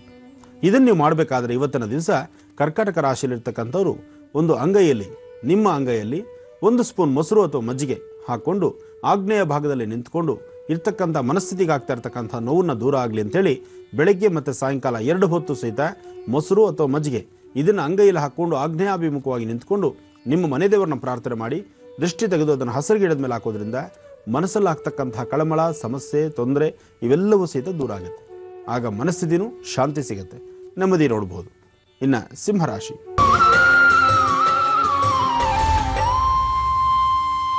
ಸಿಂಹರಾಶಿಯಲ್ಲಿರ್ತಕ್ಕಂಥವ್ರು, ರಾಶಿಫಲದಲ್ಲಿ ಸಿಂಹರಾಶಿಯಲ್ಲಿರ್ತಕ್ಕಂಥವ್ರಿಗೆ ಸಾಕಷ್ಟು ಧೈರ್ಯ ಇದೆ. ಧೈರ್ಯದಿಂದ ಏನು ಬೇಕಾದ್ರೂ ಸಾಧನೆ ಮಾಡ್ತೀರಿ. ಸಾಧನೆ ಮಾಡ್ಬೋದೇ ವಿನಃ ಸಮಸ್ಯೆಗಳನ್ನು ನೀವು ತಂದುಕೊಳ್ತೀವಿ, ಅದನ್ನು ಪರಿಹರಿಸ್ಕೊಳ್ಳೋಕ್ಕಾಗಲ್ಲ. ಆದರೆ ಸಮಸ್ಯೆಯಾಗೇ ಇದ್ದಾಗ ಮನಸ್ಸಲ್ಲಿ ನೋವಿರುತ್ತೆ. ಇವತ್ತು ನಿಮ್ಮೊಳಗಿರ್ತಕ್ಕಂತಹ ನೋವು, ಆ ಸನ್ನಿವೇಶಗಳನ್ನು, ಆ ತೊಂದರೆಗಳನ್ನು ಮತ್ತೊಬ್ಬರ ಬಳಿ ಹೇಳ್ಕೊಳ್ಳೋದಿಲ್ಲ, ಹೇಳ್ಕೊಳ್ಳೋಕ್ಕೆ ಮನಸ್ಸು ಒಪ್ಪೋದೂ ಇಲ್ಲ. ಕಾರಣ ತಳಗೆ ಬಿದ್ದರೂ ಮೀಸೆ ಮಣ್ಣಾಗಿಲ್ಲ ಅಂತಕ್ಕಂಥ ಒಂದು ಮನಸ್ಥಿತಿ ಸಿಂಹರಾಶಿಯವರಿಗೆ. ಯಾಕೆಂದರೆ ಸಿಂಹರಾಶಿಯವರಿಗೆ ತನ್ನದೇ ಆದಂತಹ ಗತ್ತಿದೆ, ತನ್ನದೇ ಆದಂಥ ವರ್ಚಸ್ಸಿದೆ, ತನ್ನದೇ ಆದಂಥ ಮಹತ್ತಿದೆ. ತಾನು ಹಾಕಿದ ಗೆರೆ ಇನ್ನೊಬ್ಬರು ದಾಟಬಾರದು ಅನ್ನೋ ಥರ ಒಂದು ಹುಚ್ಚು ಮನಸ್ಸಿದೆ. ಹಾಗೆ ಅದೇ ಪ್ರಕಾರವಾಗಿ ತಮ್ಮ ಜೀವನವನ್ನು ನಡೆಸುವಂತಹ ಚೈತನ್ಯ ಇದೆ. ಆದರೆ ಸಿಂಹರಾಶಿಯವರು ನೀವು ಮಾಡಬೇಕಾದಾದ್ರೆ ಏನು? ಇವತ್ತಿನ ದಿವಸ ಮಹಾವಿಷ್ಣು ಪ್ರಾರ್ಥನೆ ಮಾಡಿ, ಜೊತೆಗೆ ಕಂದು ಬಣ್ಣದ ಗೋವನ್ನು ಮುಟ್ಟಿ ನಮಸ್ಕಾರ ಮಾಡ್ಕೊಳ್ಳಿ. ಸಾಧ್ಯವಾದರೆ ಎಲ್ಲಾದರೂ ಬಾಳೆ ಮರ ಇದ್ದರೆ ಆ ಬಾಳೆ ಮರದ ತಲೆಗೆ, ಬಾಳೆ ಮರದ ತಳಭಾಗದಲ್ಲಿ ಬಾಳೆ ಎಲೆ ನೆರಳಲ್ಲಿ ನೀವು ನಿಂತ್ಕೊಂಡ್ರೆ ಇವತ್ತು ಇರ್ತಕ್ಕಂಥ ದೋಷಗಳಿಂದ ಮುಕ್ತರಾಗ್ತೀರಿ, ನೆಮ್ಮದಿ ಇರ್ತೀರಿ ಮತ್ತು ಸಾಕಷ್ಟು ಕೆಲಸಗಳನ್ನು ಅಭಿವೃದ್ಧಿಪಡಿಸ್ಕೊಳ್ತೀರಿ. ಒಳ್ಳೆಯದಾಗಲಿ. ಈಗ ನಿಮ್ಮ ಕರೆಗಳನ್ನ ಸ್ವೀಕರಿಸುವಂತಹ ಸಮಯ, ನಿಮ್ಮ ಕರೆಗಳಿಗೆ ಗುರೂಜಿ ಸ್ಪಂದಿಸುವಂತಹ ಸಮಯ. ಪ್ರಾರಂಭ ಮಾಡೋಣ ಸ್ವರ ಜ್ಯೋತಿಷ್ಯ ವಿಭಾಗ.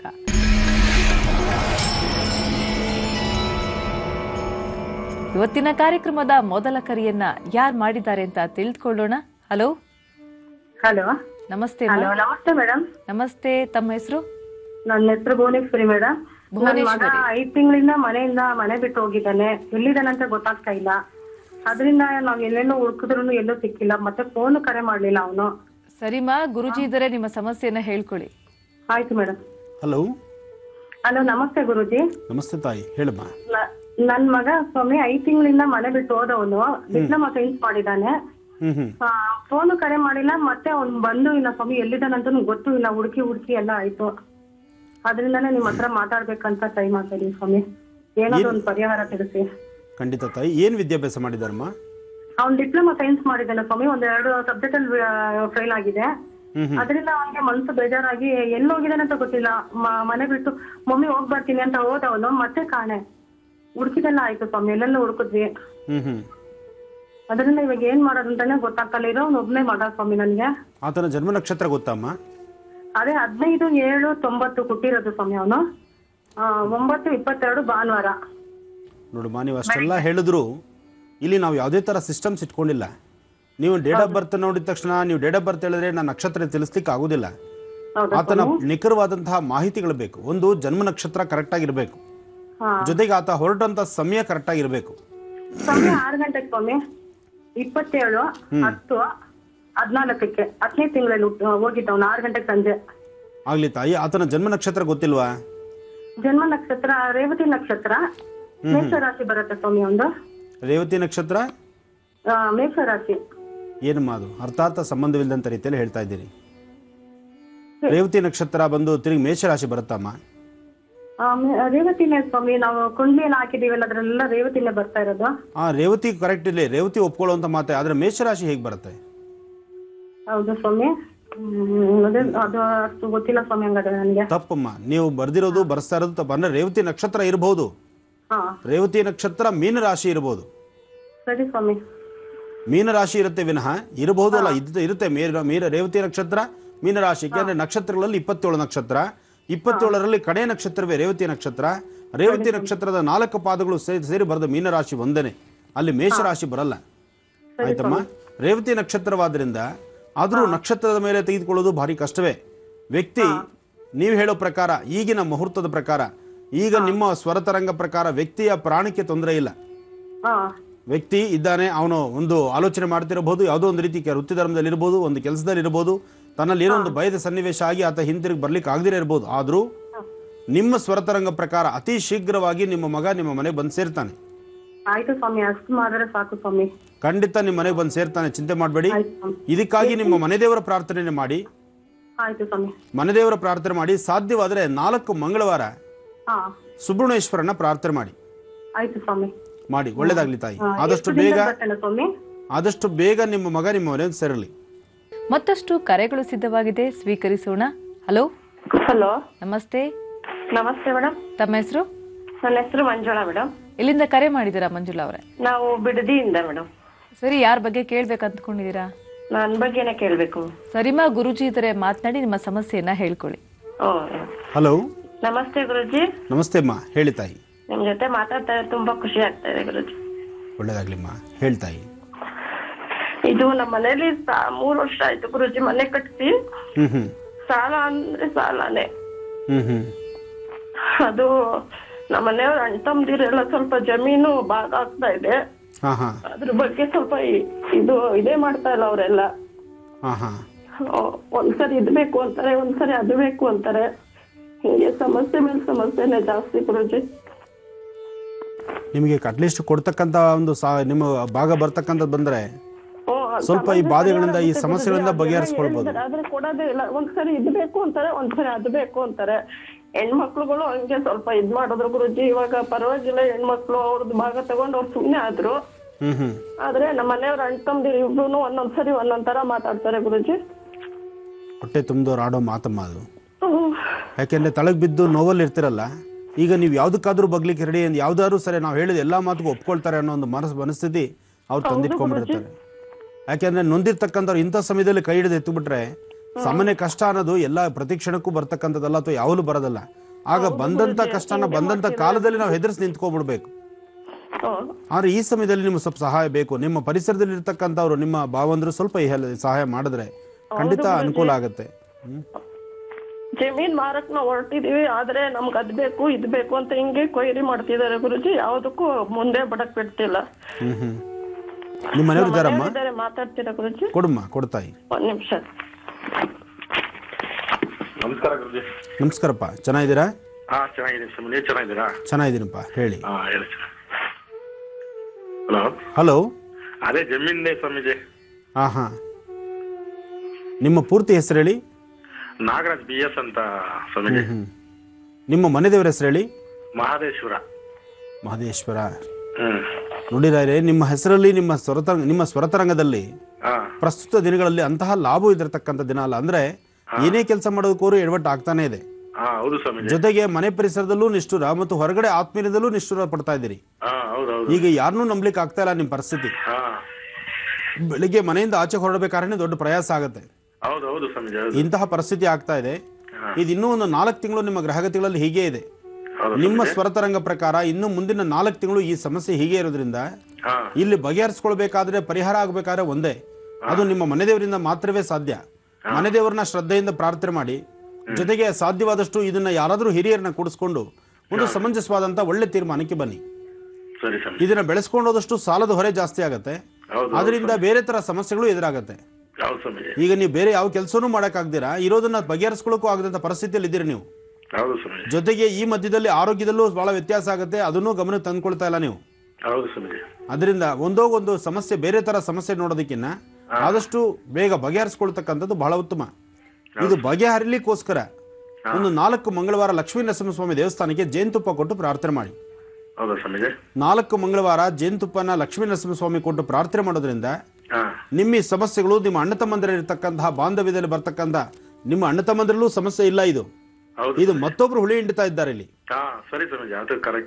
ಮತ್ತೊಬ್ರು ಹುಳಿ ಹಿಂಡ್ತಾ ಇರೋದ್ರಿಂದ ಇಲ್ಲಿ ನಿಮ್ಮ ಸಮಸ್ಯೆಗಳು ಬಹಳಷ್ಟು ಮೇಲೆ ಇರ್ತಾ ಇದೆ. ಆ ಸಮಸ್ಯೆಗಳು ದೂರ ಆಗಬೇಕಾದ್ರೆ ನಿಮ್ಮ ಪ್ರಾಂತ್ಯದಲ್ಲಿ ನಿಮ್ಮ ಅಣ್ಣ ತಮ್ಮಂದಿರ ಮಧ್ಯದಲ್ಲಿ ಇರ್ತಕ್ಕಂಥ ಬಾಂಧವ್ಯದ ಶತ್ರುತ್ವ ಏನಿದೆ ಆ ಶತ್ರುತ್ವ ಹೊಡೆದು ಹೋಗಬೇಕು. ಅದು ಹೋಗಬೇಕಾದ್ರೆ ಲಕ್ಷ್ಮೀ ನರಸಿಂಹನ ಧ್ಯಾನ ಮಾಡಬೇಕು. 4 ಮಂಗಳವಾರ ಈ ಅನುಷ್ಠಾನ ಮಾಡಿ ಖಂಡಿತ ಕಾರ್ಯಸಿದ್ಧಿ ಆಗುತ್ತೆ. ಒಳ್ಳೆಯದಾಗಲಿ. ರಾಶಿಫಲವನ್ನ ಮುಂದುವರಿಸೋಣ. ಗುರುಜಿ, ಸಿಂಹ ರಾಶಿಯವರಿಗೆ ದಿನ ಭವಿಷ್ಯ ತಿಳಿಸ್ಕೊಟ್ಟಿದ್ರಿ. ಈಗ ಕನ್ಯಾ ರಾಶಿಯಿಂದ. ಖಂಡಿತಮ್ಮ. ಅದಕ್ಕೂ ಮುನ್ನ ನಾಳೆ ನಾನು ಬರ್ತಕ್ಕಂಥ ಕ್ಷೇತ್ರ ಶನಿವಾರ ಆದ್ದರಿಂದ ಬೆಳಗಿನ ನಮ್ಮ ನೇರ ಪ್ರಸಾರ ಅಂದರೆ ಬೆಳಗಿನ ನಮ್ಮ ಈ ಕಾರ್ಯಕ್ರಮ ಮುಗಿದ ನಂತರ ಮಹರ್ಷಿ ವಾಣಿ ಕಾರ್ಯಕ್ರಮದಲ್ಲಿ ನಾಳೆ ಅಂತೂ ಬಹಳ ಅದ್ಭುತವಾಗಿದೆ. ಸಾಕಷ್ಟು ವಿಷಯಗಳಿದೆ. ಆ ವಿಷಯಗಳನ್ನು ಶನೈಶ್ಚರನ ಆ ಸಾನ್ನಿಧ್ಯದಲ್ಲಿ ನಡೆದಂತಹ ಮಹರ್ಷಿ ವಾಣಿ ಕಾರ್ಯಕ್ರಮವನ್ನು ತಾವು ನೋಡ್ಬೋದು. ಮಹರ್ಷಿ ದರ್ಶನ ಬಹಳ ವಿಶೇಷವಾಗಿದೆ. ಅದರಲ್ಲೂ ನಾಳೆ ನಡೆಯಬಹುದಾದಂತಹ ಅನುಷ್ಠಾನಗಳು, ನಾಳೆ ಇರತಕ್ಕಂಥ ಅನುಷ್ಠಾನದ ಪದ್ಧತಿ ಇವೆಲ್ಲವೂ ಸಹಿತ ಬಹಳ ವಿಶೇಷವಾಗಿರತಕ್ಕಂಥದ್ದು ನೋಡೋಣ. ಇನ್ನು ನಾಳೆ ನಮ್ಮ ಕಾರ್ಯಕ್ರಮ ಮುಗಿದ ನಂತರ ಅಂದರೆ ಬೆಳಗ್ಗೆ 9:30 ಕಾರ್ಯಕ್ರಮ ಮುಗಿದ ನಂತರ ನಾನು ಬರ್ತಕ್ಕಂಥದ್ದು ಅನ್ನಪೂರ್ಣೇಶ್ವರಿ ದೇವಸ್ಥಾನ. ಇದು ಬಹಳ ವಿಶೇಷವಾಗಿರ್ತಕ್ಕಂಥದ್ದು. ಒಂದೊಂದು ದೇವಸ್ಥಾನಗಳಲ್ಲಿ ಒಂದೊಂದು ಶಕ್ತಿ ಇದೆ. ಹಾಗೆ ಇಲ್ಲೂ ಸಹಿತ ಮಹಾಗಣಪತಿ ಮತ್ತು ಬಾಲಸುಬ್ರಹ್ಮಣ್ಯೇಶ್ವರ, ಅನ್ನಪೂರ್ಣೆ ಸದಾಪೂರ್ಣೆ ಶಂಕರ ಪ್ರಾಣವಲ್ಲಭೆ ಜ್ಞಾನವೈರಾಗಿ ಸಿದ್ಧತ್ತಂ ಭಿಕ್ಷಾಂದೇಹಿ ಚ ಪಾರ್ವತಿ. ತಾಯಿ ಅನ್ನಪೂರ್ಣೇಶ್ವರಿಯ ಸಾನ್ನಿಧ್ಯ ಮುನಿಯಪ್ಪನ ಬಡಾವಣೆ, ಆಮೇಲೆ TC ಪಾಳ್ಯ, KR ಪುರಂ ರಸ್ತೆ, ಇಲ್ಲಿರ್ತಕ್ಕಂಥ KR ಪುರಮಲ್ಲಿರ್ತಕ್ಕಂಥ ಅನ್ನಪೂರ್ಣೇಶ್ವರಿ ದೇವಸ್ಥಾನಕ್ಕೆ ನಾನು ಬರ್ತಾ ಇದ್ದೇನೆ. ತಾವು ಎಲ್ಲರೂ ಸಹಿತ ಈ ಕಾರ್ಯಕ್ರಮಕ್ಕೆ ಆಗಮಿಸಿ ತಾಯಿಯ ಕೃಪೆಗೆ ಪಾತ್ರರಾಗಿ. ಇನ್ನು ಭಾನುವಾರ ಬೆಳಿಗ್ಗೆ 9:00 ನಡೀತಕ್ಕಂಥ ಬರೀ ದೇವತಾರಾಧನೆ, ದೇವರ ಪೂಜೆ, ಪುನಸ್ಕಾರ, ಶ್ರದ್ಧಾ ಭಕ್ತಿಯಿಂದ ನಾವು ಮಾಡ್ತಕ್ಕಂಥ ಅನುಷ್ಠಾನ ಇದೆಲ್ಲವೂ ಒಂದಾದರೆ ಬಾಲಾಜಿನಗರ ನಾಗರಿಕ ವಿತರಕ್ಷಣಾ ವೇದಿಕೆಯವರು ನಡೆಸ್ತಾ ಇರತಕ್ಕಂಥ ಬಾಲಾಜಿನಗರ ಮಲ್ಲತಹಳ್ಳಿ ಬೆಂಗಳೂರು ಉಚಿತ ಆರೋಗ್ಯ ತಪಾಸಣೆ. ಬರೀ ಪೂಜೆ, ಪುನಸ್ಕಾರ, ಜಪ, ಅನುಷ್ಠಾನ ಇದಿದ್ದರೆ ಸಾಲದು. ಇದರ ಜೊತೆಗೆ ಒಂದಿಷ್ಟು ವಿಶೇಷವಾಗಿರ್ತಕ್ಕಂಥ ಈ ಒಂದು ಆಧ್ಯಾತ್ಮಿಕ ಧಾರ್ಮಿಕದ ಒಳಹಾದಿನಲ್ಲಿ ಆರೋಗ್ಯಕ್ಕೆ ಸಂಬಂಧಪಟ್ಟಂತೆ ಪ್ರತಿಯೊಬ್ಬ ವ್ಯಕ್ತಿಯ ಆರೋಗ್ಯವನ್ನು ಸಹಿತ ಸದೃಢಪಡಿಸ್ಕೋಬೇಕು. ಆರೋಗ್ಯದಲ್ಲಿ ಬಂದು ಒದಗತಕ್ಕಂಥ ಸಮಸ್ಯೆಗಳಿಗೆ ಆಗಿಂದಾಗಲೇ ಪರಿಹಾರವನ್ನು ಹುಡುಕೋಬೇಕು. ಇವತ್ತೇನು ಸುಸ್ತಾಗಿದ್ದೀನಿ, ನಾಳೆ ಸರಿ ಹೋಗ್ಬೋದು ಬಿಡು ಅಂತ ನಿರ್ಲಕ್ಷ್ಯತನ ಮಾಡಬಾರ್ದು.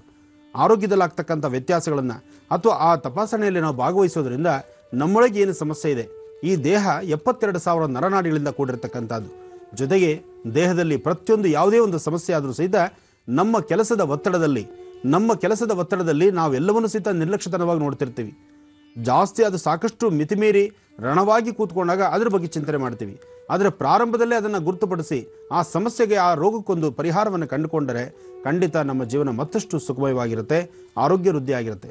ಇಂತಹ ಆರೋಗ್ಯ ವೃದ್ಧಿಗೋಸ್ಕರ ಬಾಲಾಜಿನಗರ ಮಲ್ಲತಹಳ್ಳಿ ಬೆಂಗಳೂರು ಇಲ್ಲಿ ನಡೀತಾ ಇರತಕ್ಕಂಥ ಉಚಿತ ಆರೋಗ್ಯ ತಪಾಸಣಾ ಶಿಬಿರಕ್ಕೆ ನಾನು ಬರ್ತಿದ್ದೇನೆ. ತಾವೆಲ್ಲರೂ ಬನ್ನಿ. ಸ್ಥಳ ನಾರಾಯಣ ಇನ್ಟೆಕೋ ಶಾಲೆಯಲ್ಲಿರ್ತಕ್ಕಂಥ ಶಾಲಾ ಆವರಣ ಬಾಲಾಜಿನಗರ. ಈ ಬಾಲಾಜಿನಗರದಲ್ಲಿ ನಡೀತಕ್ಕಂಥ ಈ ಕಾರ್ಯಕ್ರಮಕ್ಕೆ ತಾವೆಲ್ಲರೂ ಬನ್ನಿ. ಈ ಕಾರ್ಯಕ್ರಮನ ಯಶಸ್ಸುಗೊಳಿಸೋಣ. ಪ್ರತಿಯೊಬ್ಬರು ಆರೋಗ್ಯವನ್ನು ಪರೀಕ್ಷಿಸಿಕೊಳ್ಳೋಣ. ಒಳ್ಳೆಯದಾಗಲಿ. ಇನ್ನು ಕನ್ಯಾ ರಾಶಿ.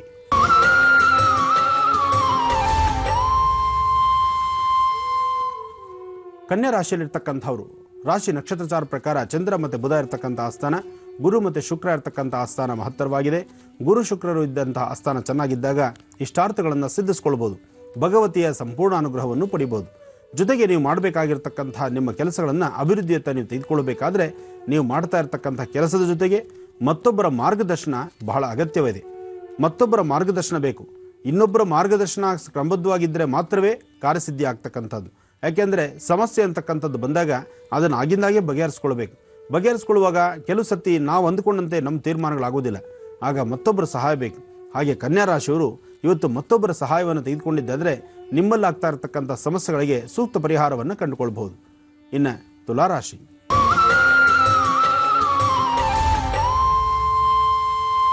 ತುಲಾರಾಶಿಯಲ್ಲಿರ್ತಕ್ಕಂಥವ್ರು ಆರೋಗ್ಯದಲ್ಲಿ ಸಣ್ಣಪುಟ್ಟ ವ್ಯತ್ಯಾಸ, ಮನಸ್ಸಿಗೆ ನೆಮ್ಮದಿ ಇಲ್ದಿರತಕ್ಕಂಥದ್ದು, ಆರ್ಥಿಕ ಪರಿಸ್ಥಿತಿಯಲ್ಲಿ ಬಂದು ಒದಗತಕ್ಕಂಥ ಸಮಸ್ಯೆಗಳ ಬಗ್ಗೆ ಚಿಂತನೆ ಇಲ್ದಿರತಕ್ಕಂಥದ್ದು, ಹೀಗೆ ಏನು ಮಾಡಿದ್ರೂ ಸಹಿತ ಸರಿ ಹೋಗುತ್ತೋ ಬಿಡುತ್ತೋ, ಅಥವಾ ಇವತ್ತು ಬಂದು ಒದಗತಕ್ಕಂಥ ಸಮಸ್ಯೆಗಳಿಗೆ ಪರಿಹಾರ ಇದೆಯೋ ಇಲ್ವೋ, ಈ ಪ್ರಕಾರವಾದಂಥ ಆಲೋಚನೆಗಳಿರ್ತೀರಿ. ಆದರೂ ತುಲಾರಾಶಿಯಲ್ಲಿರ್ತಕ್ಕಂಥವ್ರು ಯಾವುದೇ ಕೆಲಸ ಮಾಡೋದಕ್ಕೆ ಹೋದರೂ, ಯಾವುದೇ ವಿಚಾರವನ್ನು ನಂಬಿಕೆಯಿಂದ ನೀವು ತೆಗೆದುಕೊಂಡೋದ್ರೂ ಅಲ್ಲಿ ಅಪನಂಬಿಕೆ ಆಗುತ್ತೆ. ಒಳ್ಳೆ ಜನನ ಮಾತಾಡಿದ್ರು ಅವ್ರು ಆಡೋ ಮಾತಿನಿಂದ ನಿಮ್ಮ ಮನಸ್ಸು ನೋಯುತ್ತೆ. ಏನೇ ಆದರೂ ಸಹಿತ ಮನಸ್ಸನ್ನು ದೃಢವಾದಂಥ ಸಂಕಲ್ಪ ಮಾಡಿ ನಿಮ್ಮ ಮನಸ್ಸಲ್ಲಿ ಆಗ್ತಾ ಇರತಕ್ಕಂತಹ ಬದಲಾವಣೆಗಳಿಗೆ ಸೂಕ್ತ ಪರಿಹಾರವನ್ನು ಕಂಡುಕೊಳ್ಬೇಕು. ಸಾಧ್ಯವಾದರೆ ಇವತ್ತಿನ ದಿವಸ ಲಕ್ಷ್ಮೀನಾರಾಯಣ ಧ್ಯಾನ ಮಾಡಿ ಅಥವಾ ಓಂ ನಮೋ ನಾರಾಯಣಾಯ ಎಂಬತಕ್ಕಂಥ ಮಂತ್ರವನ್ನು ತುಲಾರಾಶಿಯವರು ಪಠನೆ ಮಾಡೋದ್ರಿಂದ ಸ್ವಲ್ಪ ಮಟ್ಟಿಗೆ ನೆಮ್ಮದಿ ಕಾಣ್ತೀರಿ. ಒಳ್ಳೆಯದಾಗಲಿ. ಇನ್ನು ವೃಶ್ಚಿಕ ರಾಶಿ.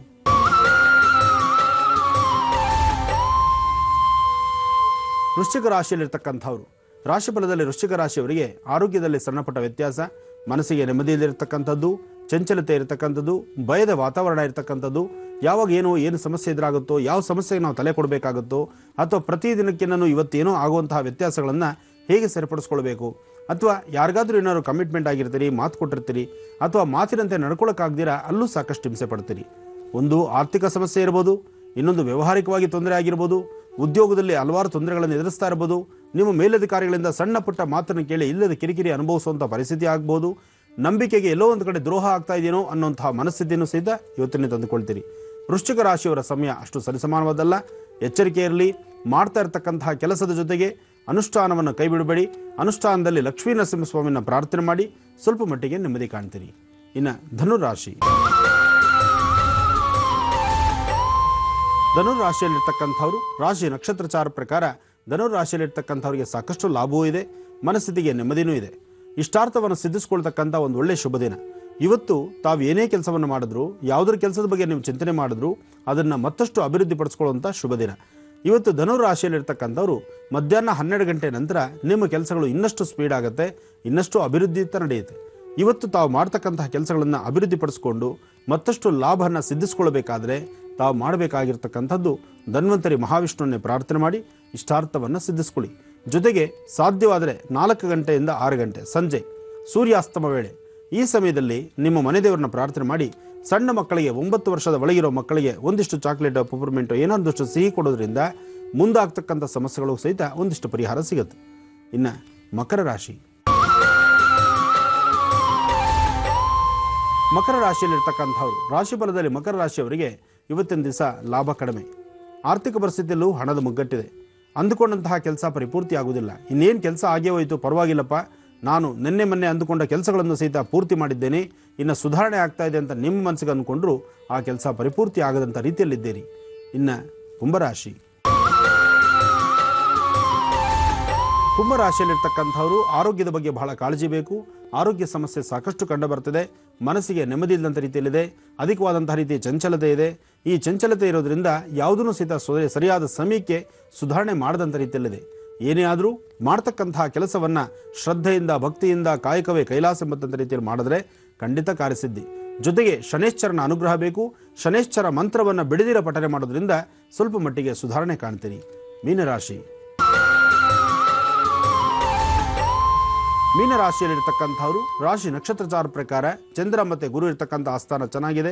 ಇವತ್ತಿನ ದಿವಸ ಅಡ್ಡಿ ಆತಂಕ ಇದ್ದರೂ ಧೈರ್ಯವಾಗಿ ಕೆಲಸವನ್ನು ಸಾಧನೆ ಮಾಡ್ತೀರಿ. ಯಾವುದೇ ಕೆಲಸದಲ್ಲಾದರೂ ಇಷ್ಟಾರ್ಥವನ್ನು ಸಿದ್ಧಿಸ್ಕೊಳ್ತೀರಿ. ಭಗವಂತನ ಧ್ಯಾನ ಮಾಡ್ತಾ ಮನಸ್ಸಲ್ಲಿರ್ತಕ್ಕಂಥ ದುಃಖ ದುಮ್ಮಾನಗಳನ್ನು ದೂರ ಮಾಡ್ಕೊಳ್ಳಿಕ್ಕೂ ಸಹಿತ ನೀವು ಪಡ್ತಕ್ಕಂಥ ಶ್ರಮ, ನೀವು ಕ್ರಮಬದ್ಧವಾದಂತಹ ರೀತಿ, ನಿಮ್ಮ ನಡೆ ನಡವಳಿಕೆಗಳನ್ನು ಸರಿಯಾಗಿ ಇಟ್ಕೊಂಡ್ರೆ ಇಷ್ಟಾರ್ಥವನ್ನು ಸಿದ್ಧಿಸ್ಕೊಳ್ಬಹುದು. ಅದರಲ್ಲೂ ಹೆಣ್ಣು ಮಕ್ಕಳು ಆರೋಗ್ಯದ ಬಗ್ಗೆ ಬಹಳ ಕಾಳಜಿ ವಹಿಸಬೇಕು. ಆರೋಗ್ಯದಲ್ಲಾಗುವಂಥ ಸಣ್ಣ ಪುಟ್ಟ ವ್ಯತ್ಯಾಸಗಳು ಬಹಳಷ್ಟು ಹಿಂಸೆ ಕೊಡುತ್ತೆ. ಇವತ್ತಿನ ದಿವಸ ಹೆಣ್ಣು ಮಕ್ಕಳ ಆರೋಗ್ಯದ ಬಗ್ಗೆ ಕಾಳಜಿ ಇರಲಿ. ಮೀನರಾಶಿಯಲ್ಲಿರ್ತಕ್ಕಂಥ ಪ್ರತಿಯೊಬ್ಬರು ಸಹಿತ ಧನ್ವಂತರಿ ಮಹಾವಿಷ್ಣುವನ್ನೇ ಭಕ್ತಿಯಿಂದ ಪ್ರಾರ್ಥನೆ ಮಾಡಿ 21 ಗರಿಕೆ ಗಣಪತಿಯ ಪಾದದ ಮೇಲಿಟ್ಟು ಪ್ರಾರ್ಥನೆ ಮಾಡೋದ್ರಿಂದ ಬರ್ತಕ್ಕಂಥ ಸಂಕಷ್ಟಗಳಿಂದ ಮುಕ್ತರಾಗಬಹುದು. ಒಳ್ಳೆಯದಾಗಲಿ.